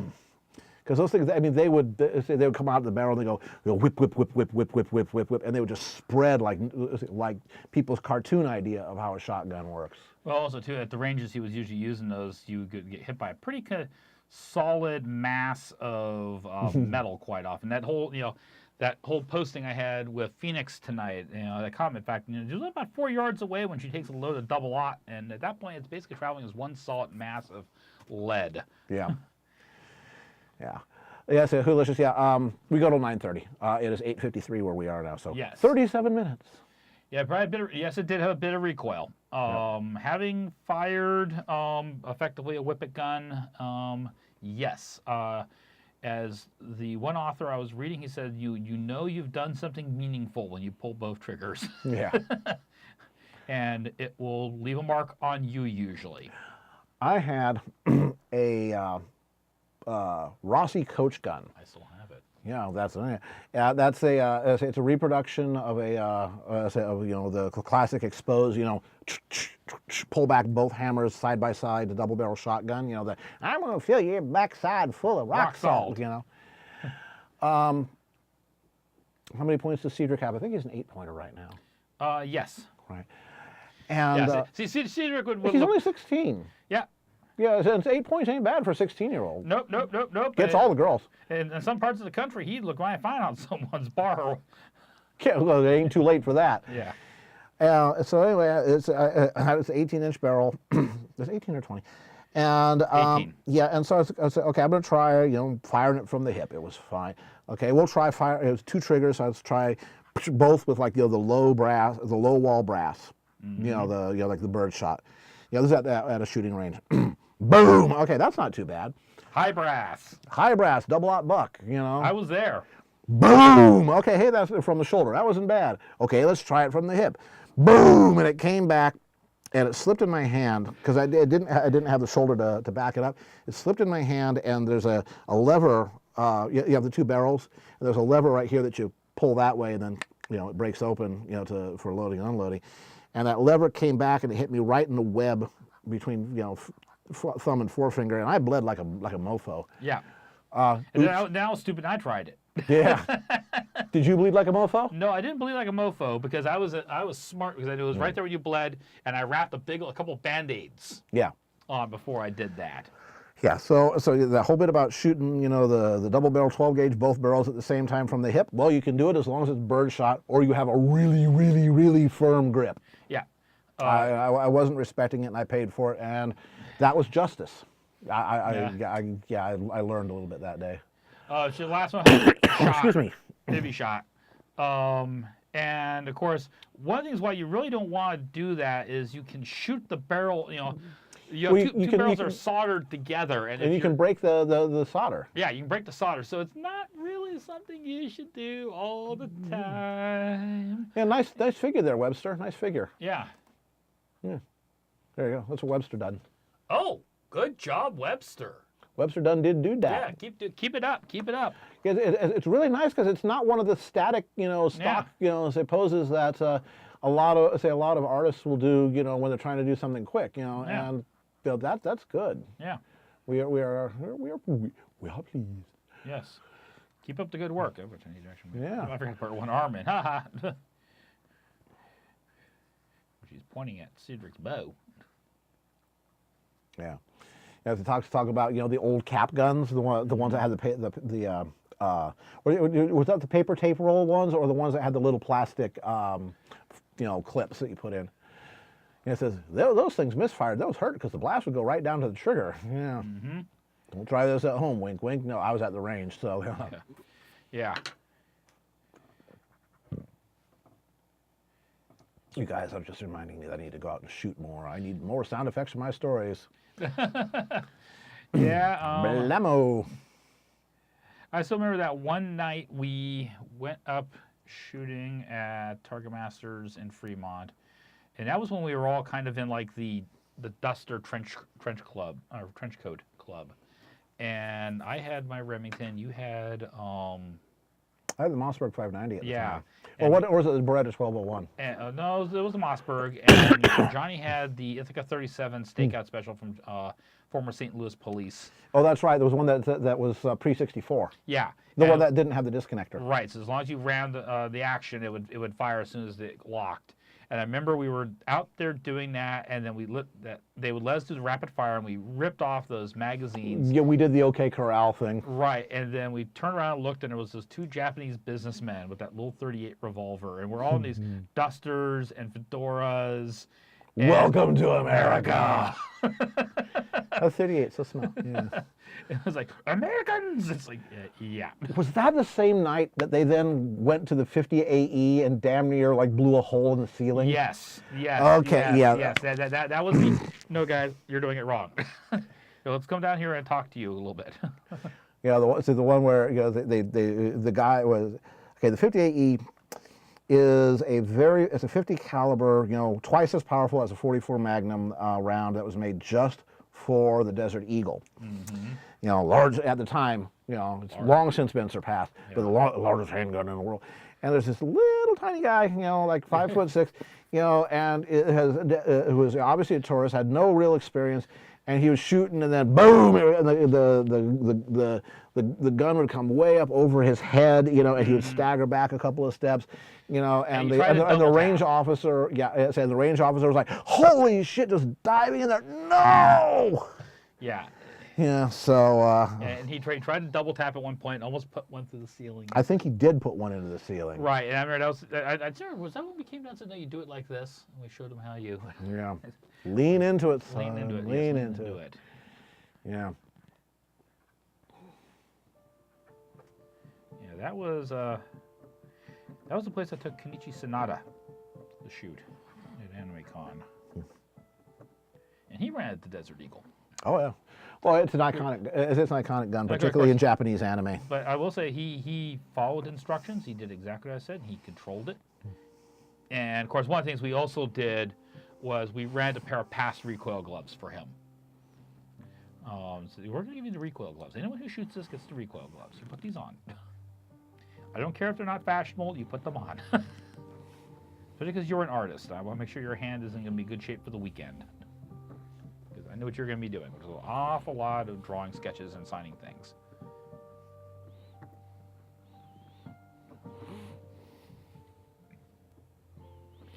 Yeah, that was the thing with the whole. That was like, no good. Yep. Sura, Baron is drawing his D&D character Cedric with Rebels dear archer Diana. Yes. Basically comparing notes and bows. And talking, oh, you have this style. Oh. Yeah, archer girl talk. Yeah, well, he's not girl. He's got the butt for it. Yeah. That's just because he has good glutes from running around in the hills a lot. You're just jealous. Whatever you say, Prancer. Hey, at least I can prance. Yeah. Unlike little old me. Not doing I more stagger. Yeah. I stay upright. Kato does it with a ramrod. Now, a long time ago, I used to shoot OCMP, the Office of Civilian Marksmanship Program, basically the Camp Perry shoots. Yep. Never made it to Camp Perry. It was never that good. No. But there was one time there was a guy at work. Oh. Yes, Bob. And he was one of those, Ayn Rand worshiping, objectivist, Atlas Shrugged, he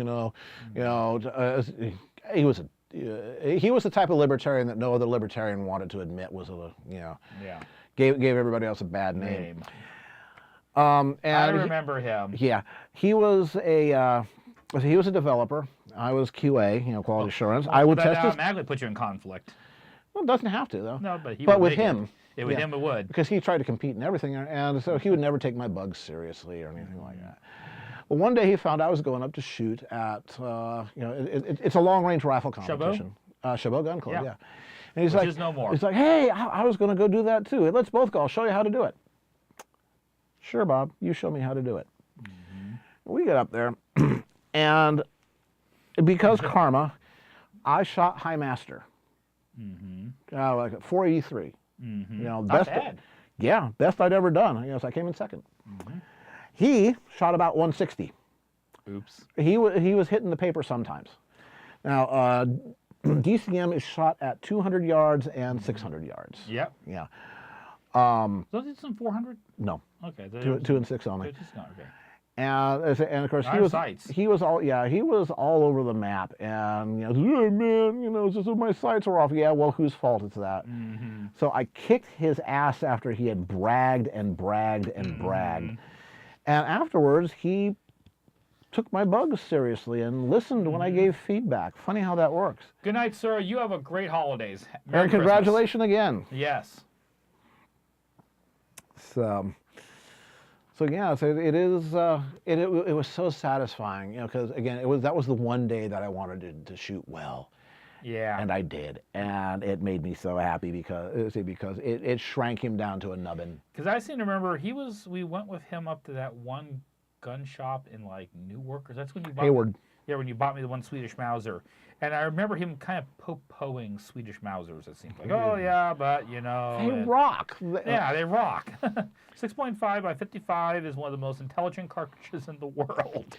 And the Swedish Mausers, these were Yeah. basically surplus from the Swedish Army from like 1930s and all the way back to about to the late 1800s. Yeah, and awesome piece of equipment. Yeah, and you could get them really, really cheaply, and they were accurate, and they were knows how to build a rifle. and they were comfortable, and Yeah, it's very, very intelligent. Yeah, they were, and the Swedes haven't been in a war in decades, so they're all in great shape. Yeah. And you can get them for $100. People called me the Mauser Fairy because I would give them for Christmas. Yeah. But they were fantastic. And of course, nowadays, it used to be that the only rifles you could get chambered in that were either Swedish surplus or expensive European brands. Ruger makes them for the everybody 77. makes them. Yeah, Everybody makes them. Because like I say, it's a very intelligent cartridge. It's like it will handle a lot of North American game. It doesn't produce a huge amount of recoil or muzzle blast. It has excellent sectional density for the bullets, and it's fairly easy to reload. Yeah. It's a great if you want to get someone started in center fire rifle and not do 223. It's a great cartridge. Yeah. Yeah, I think Midway carries 455 ammo. Yeah.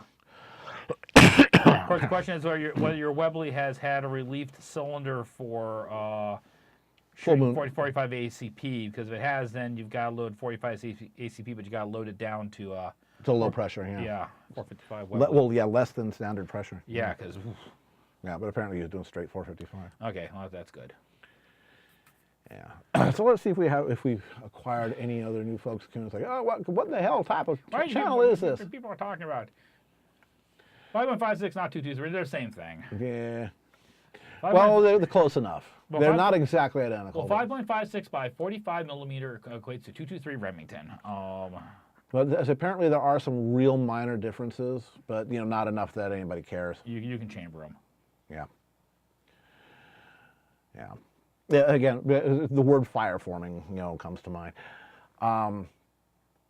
Especially in bolt action. Yeah. Which if I was going to start anybody out on center fire, it would be bolt action. Yeah. Yes, it's going to be slow. Yes, you're going to consider what you're doing when you're pulling the trigger. Yeah. So no. Personally, I don't have any use for 223 or 5.56 either. Yeah. Like I say, I like Swedish Mauser. It's a great round. Yeah. Now my current reach out is 300 Win Mag. Yeah, that's good. That's a good round too. Yeah. Good round. Yeah. Toxic. We're just gun geeking. Yeah. We're just gun geeking.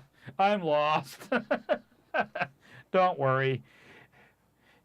If you feel like this, and you know how I feel like when him and one of his coworkers are sitting around talking about Python, I'm all, big snake? Yeah.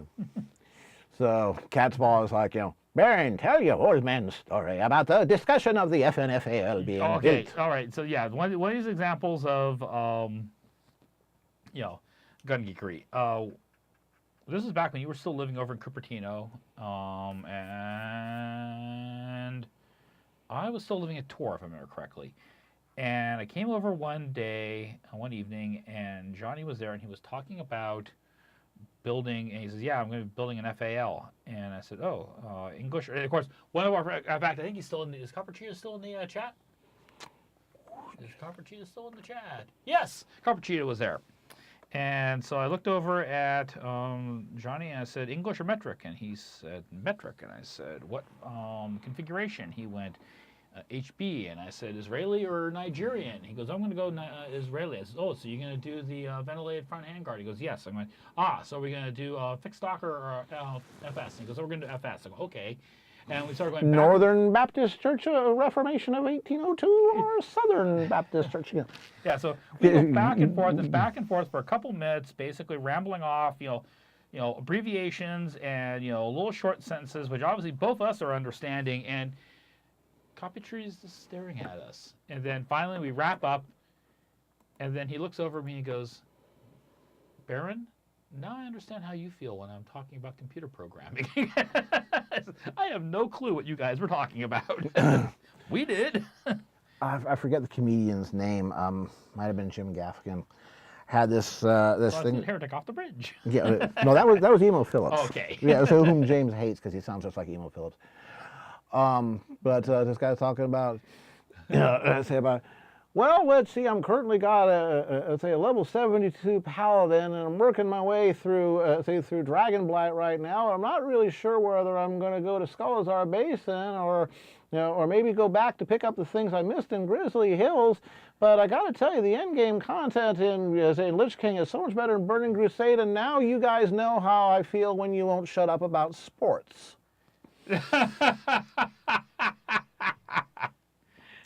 Yeah. Yep. Yeah. Or I'm going to take a risk here, maybe sleeping out on the sofa tonight if my wife is lurking, but when my wife starts talking about Pokemon Go. Yes. It's like, I mean, let's put it this way. One of the reasons why we're not going up to see her folks on Christmas Day and we're going up on New Year's is she got an X-Pass for a special raid to get a legendary on Christmas Day. It's like, okay. She says, I have never gotten an X-Pass, and I'm not going to pass. Okay, no, sure, no problem. What time's the raid? 4 o'clock. I'll make sure you're upright and out the door for it. Yeah. Good luck. Yep. Yeah, that website, I've seen it. It's great. It's great. Yeah, I got roped into this whole thing because my daughter, said, and he didn't even mention that he was on the show. It was Patton Oswalt talking about My Little Pony. Okay. He didn't even mention that he did a character on the show. He was talking about, I have to watch it with her and all that stuff's there, but well, I don't pick up too much. Okay, now there's Applejack, and she's an Earth Pony. And he just going on and on. And then there's Rarity. She's a fashionista. And it's just Patton, you are one of us, and we love you. Yes, I still love the thing about. Besides, Princess Celestia is kind of hot. Yeah, there you go. She is. I thought it was so hilarious telling that story to Lauren and having her go like, "What?" And went, "Yeah, you had grown adult men sitting in the supermarket talking about how hot they thought Princess Celestia was." You're like, oh. That's going to be a difficult, foot/hoof to draw in perspective. Which one? This one here? No. One more. That one. Foot. That's a foot. Yep, that's going to be tricky. Yeah. I'll tweak on that a little more when I get home, actually, probably. Yeah. Looking at the time. Yeah. I'm just trying to get the characters blocked in tonight. I need to give her a little more meat on that forearm.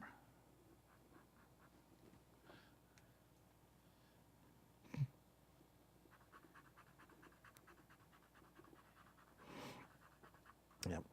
Now, the largest rifle that I've ever fired was a Weatherby 460 Magnum, which I owned for about 2 years. I don't own it anymore because I like my shoulder. Yeah. I like my shoulder intact. I want to keep it that way. But yeah, it was definitely the biggest kid on the block. Yeah, I'm kind of curious if I ever get back into shooting again, what exactly my limit now is now that I broke this shoulder. Ooh, I would definitely not shoot a 416. No, I wouldn't. You still have that? Nope. Okay. I know. I think 4570 might be our 375 Holland and Holland, maybe absolutely my max out. But yeah, I wouldn't want get a big heavy. Yeah. Yeah. Let me put it this way: that 30-06 would because it's so light, might actually give you trouble. Yeah. Yeah. Yeah. So if I were you, I would think very, very seriously about going into the mid calibers instead of the majors. Oh yeah, just staying like 243 and 6.65. That's I think 6.5 by 55. I think that's where I'm going to be spending my time now. Yep. That's fine. Yep. You just got to keep that in mind. Yeah. Because like I say, Coolicious, are you? Is that 4570 through a Siamese Mauser conversion? You know the type, Baron. yep. We still got that, although we need to get it reblued. Yeah. Because the guy that did the custom, he did the custom conversion, did not do a good job on the bluing. There's a couple little rust spots. Yep. Needs to be touched up. Let's just redo the whole Yeah, damn thing. redone properly. Strip it and redo it. Yeah. Get a proper maybe slow rust. Yeah. Even though I found it very interesting, Mark on Anvil, on who's part of the CNR Arsenal, was talking about how, I'm talking, old world slow rust, and that's what they used to do. And it says, nah, actually they did. They had a method for accelerating the rusting process. It wasn't cold bluing, but it was a method for getting it done so they could get production. What's a rust bluing? Yeah, it was a rust bluing, but it was accelerated through steam. And they actually show how the process was done in the episodes. Like, oh. He says, yeah, these people were businessmen. They had to get things done, especially during the American Civil War, where they had to get things cranked out for production. Yeah. Of course, that's the thing, is that felt recoil is as much a product of the weight of the rifle, or the most uncomfortable handgun I've ever fired was it was a Smith & Wesson 44, the Mountain Titanium. 19-inch 44, 19-ounce. Yes. Titanium framed 44 Magnum. It hurt. I fired 58. I fired 500 Smith & Wessons through a big bull barrel beast like that. Got a Ruger Red Hawk in 44. That's pretty easy to shoot. Yeah, it's a pussycat, even with the Cordon, plus P stuff. Right, but that mountain revolver would be with monster. standard loads hurt. Yeah. And it's like, okay, I don't like this. Yeah. That was actually when I went back to visit some friends in Massachusetts, and we went to the Smith & Wesson factory in Springfield. Yeah. They had a range there, and it's like, okay, let's try this out. Okay, you can have it back now. Yeah, I'm done. Part of it was because the grip was so narrow. So it was, but it was even with good grips, that would just be a beast to handle. That was the whole point of that thing was for hikers, that need something in the back country. Carry all day and maybe fire once in a while, but you're not. No, you fire it because the bear's about to eat you. Yeah, but you're not going to practice with it and get proficient if it hurts. Of course, the other thing is that at the moment you won't care. Yeah, and of course the other thing is that if you actually have to do it, it's not going to be aimed fire. Yeah, I know, but so you'd want practice to be able with that. I wouldn't want to be trying to sort things out. That'd be like firing. They made the Scadium revolver J-frame 357s. I tried one of those once. I was like, no, thank you. Nizumi, 19 ounces. 19 ounces. That It's a monster. Yeah. It is a monster. Even if you use pastoral coil gloves, even if you lean into it, even if you do everything by the books, you got physics working against you. It's not a macho thing or anything like that. It's just, at some point you're going, nope, this is diminishing returns.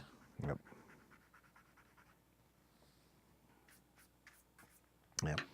Yeah, Brown Bear. Actually, I almost got into Cowboy 3-gun. That's what I originally got the Rossi coach gun for. Yeah, we almost looked into doing that. Yeah. But the 500 from Montgomery Ward's. Yeah, they had one of those down at Curly's. The Montgomery Ward's Mossberg 500. Yeah. They had one, Yeah. I had a Mossberg 590 for a while.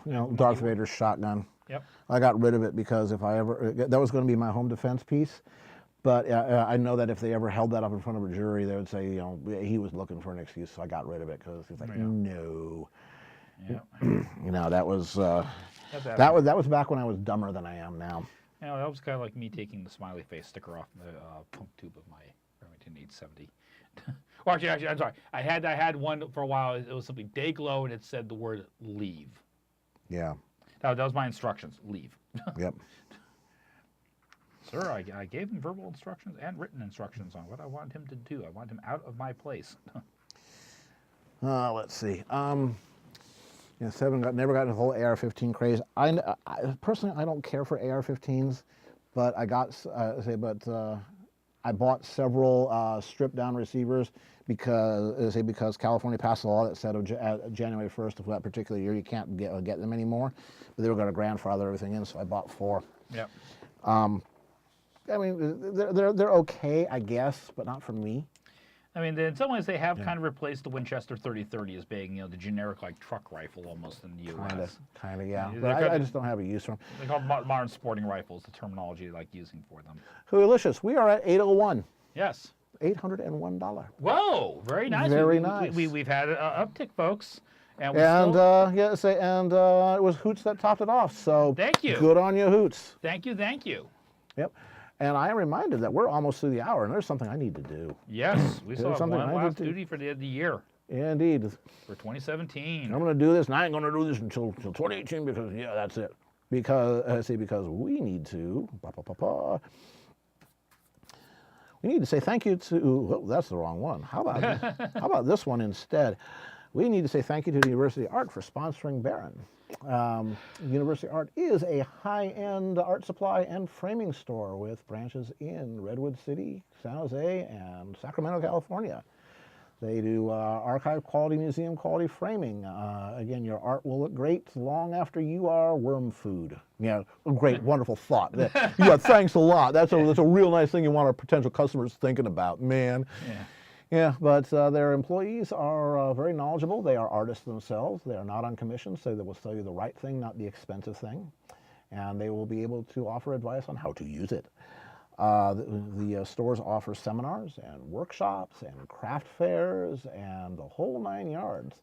They currently also, by the way, have a holiday sale going for one more day. So Yep, if you're in one more Northern day. California, get to a University Art. We also want to thank them for occasionally loaning us some of their employees to come on the show here and be our guests. Jaya King and Jeff Schreiber, or we're both either currently or former University Art employees, just like Baron here. They put up with him for 20 years. Talk about patience. So thank you to University Art for sponsoring Baron. Yep. Yeah, Catspaw, archery is expensive, but there are things that are more expensive, and it is one of those, maybe in 2018 I'll get back into it if I can swing the, line up the finances. I'd love to get back into it. I mean, I paid for my way to college doing it. Yep. Dinner tonight is a chicken and mushroom pie. You know, English-style meat pies that Brian's cooking up for us. Yes, it looks like he's doing green beans too, and squash. Indeedy. And chicken and mushroom pies. And tomorrow we're having the Pot roast. the Oops. 72-hour sous vide.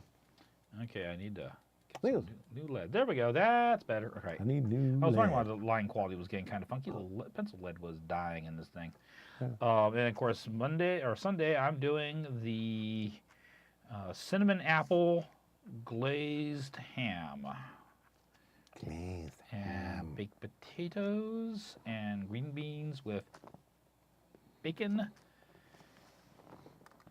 And we will be doing, I'll make coffee cake in the morning for my household. And would you like some of the, bring a chunk or so of that cinnamon glazed ham over? Hell yes. Stud with cloves and dust it with black pepper and cardamom. Hell yes. I love meat pies. Try a little priest. Do you like some priest? Is it good, sir? It's too good at least. Oh, yes. But is it kind of fat? Only when it's sad.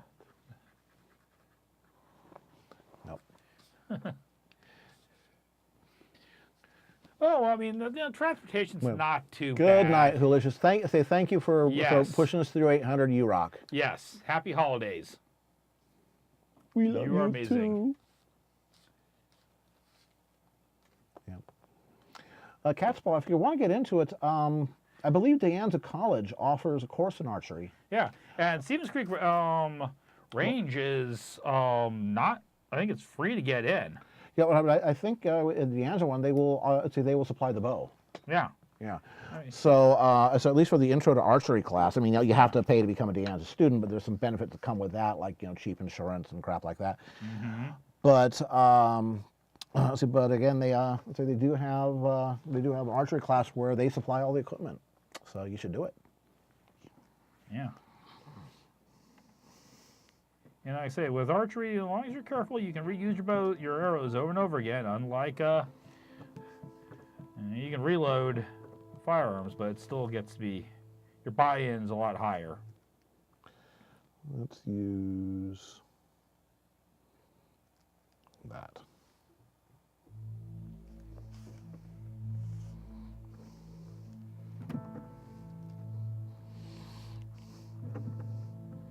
Yes, I could see Deanna and Cedric arguing over whether it's good to have more sapwood or heartwood in your bow staff.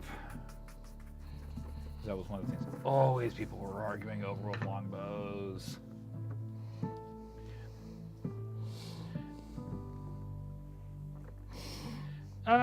No, actually, Toxic, that's really almost impossible. Having shot, I mean, and this is the guy who had a longbow basically detonate on me at full draw. That's not going to happen to you. There's a whole lot of other things that could end up being ouchies in archery. But that's not one of them. And bounces and ricochets are Good night, Seven. almost not. Seven, thank you very much. Have a nice bounce. Merry Christmas. Beware the tiny mouse wearing sexy elf outfits. What? Patina. Patina looks at you and makes frowny face. By the way, there's a Hungarian guy that's making Hungarian style Recurves. Recurves for about $200, and they're really nice. Good looking stuff. Yep.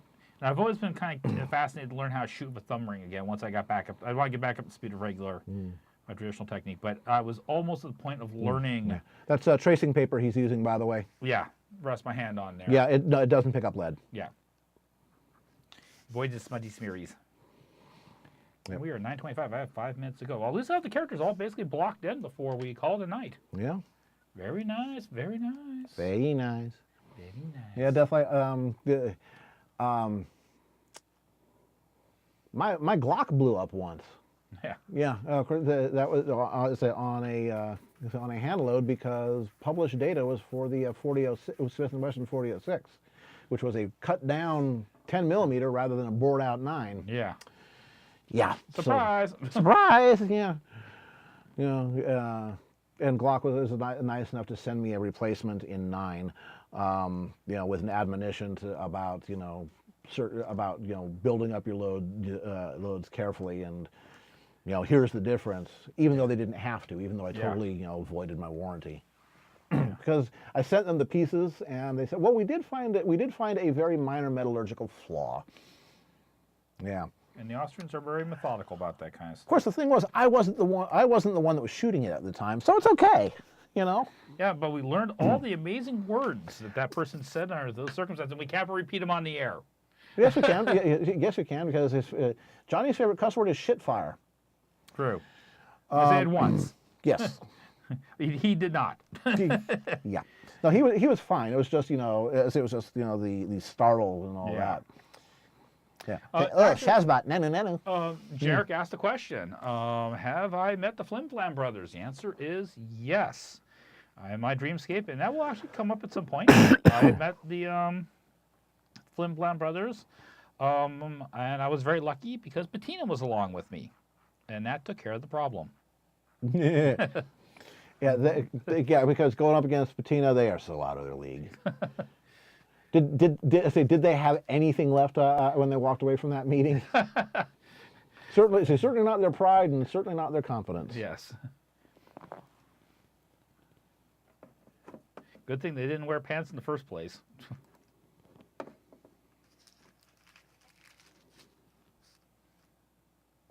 Ah, yes, I saw that comic strip. Yes, Bob the Dalek is awesome. Oh yes. His stuff is great. Of course, Bob and I have a kind of a history. We go back because we both got banned from the same group. Hooray! On DA, and Bob just made a completely legitimate mistake, and it was a new person who had taken over the group, and they said, you know what? You'd been given kind of like admin type privileges where you're allowed to post stuff automatically and it didn't have to go through. And I was in the same boat. And this person just decided on the drop of a hat, said, you know what? I don't think anybody should have this privilege. So I'm basically banning all you guys. And so I got banned. So not just admin, but just gone. Gone. I was kicked out of the group. Probably because he didn't know how to administer it. Yeah, and so I kind of... Hey, how come you guys don't post anymore? Yeah, so I went, I sent a note to Bob the Dalek, and I said, hey, it looks like we have something in common. And for about 2 days, I heard nothing back. And then finally, I got this reply saying, "Oh, I saw the note from the guy who ran the group, and you'd been banned, and I saw this note in my inbox, and I was afraid you were going to chew me out, and I was afraid to open this thing for a couple of days." Don't worry about it.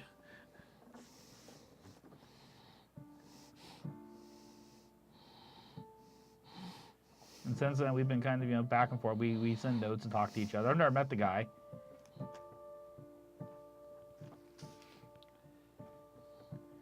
It's like, why should I be angry at you? It's not your fault.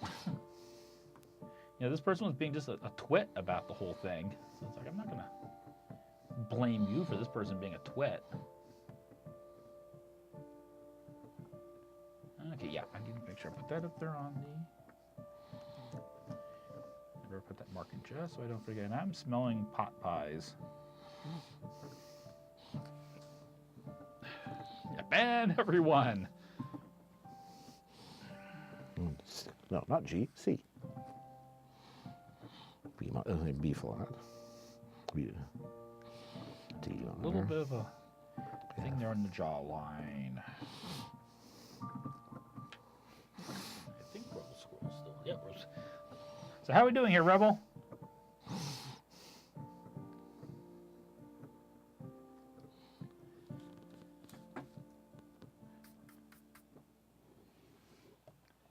Yeah, let's see what we got here. Ben.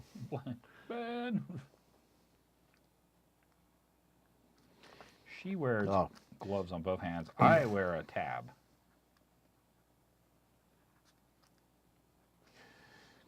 So definitely, actually, you and I, Baron, we know somebody who shot himself. You know who? Ow. He had, yes.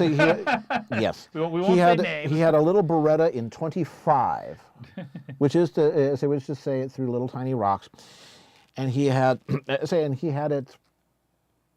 was cleaning it, and he set it down on the coffee table and went to get himself a drink.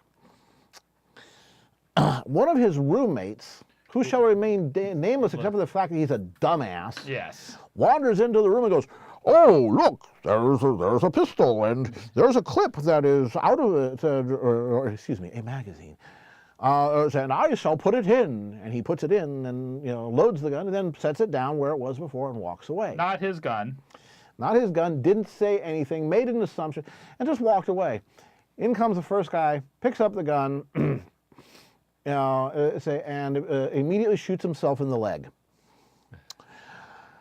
Now, the guy was a Marine that shot himself in the leg. Mm-hmm. And Marines have no central nervous systems. Because he said, the guy in question, he's a small guy. He's like 5'6", 5'7", kind of skinny. Mm-hmm. Not the kind of guy you'd think was a Marine.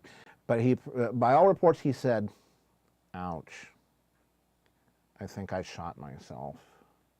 I'm going to walk to the hospital." Yes. And he did. Of course, that also says more about the 25 than anything else. But when he got back, he apparently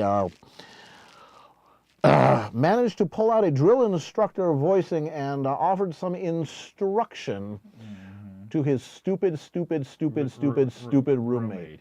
Well, I'm never quite certain if he ever learned the lesson or not. Yep. Rebel, he did mention Cedric is 16. Yes. Yes. And he's like, "Oh, pretty girl." Yeah. Yes, of course, that's the age majority in a rough and tumble D&D world. Yes, it is actually. I mean,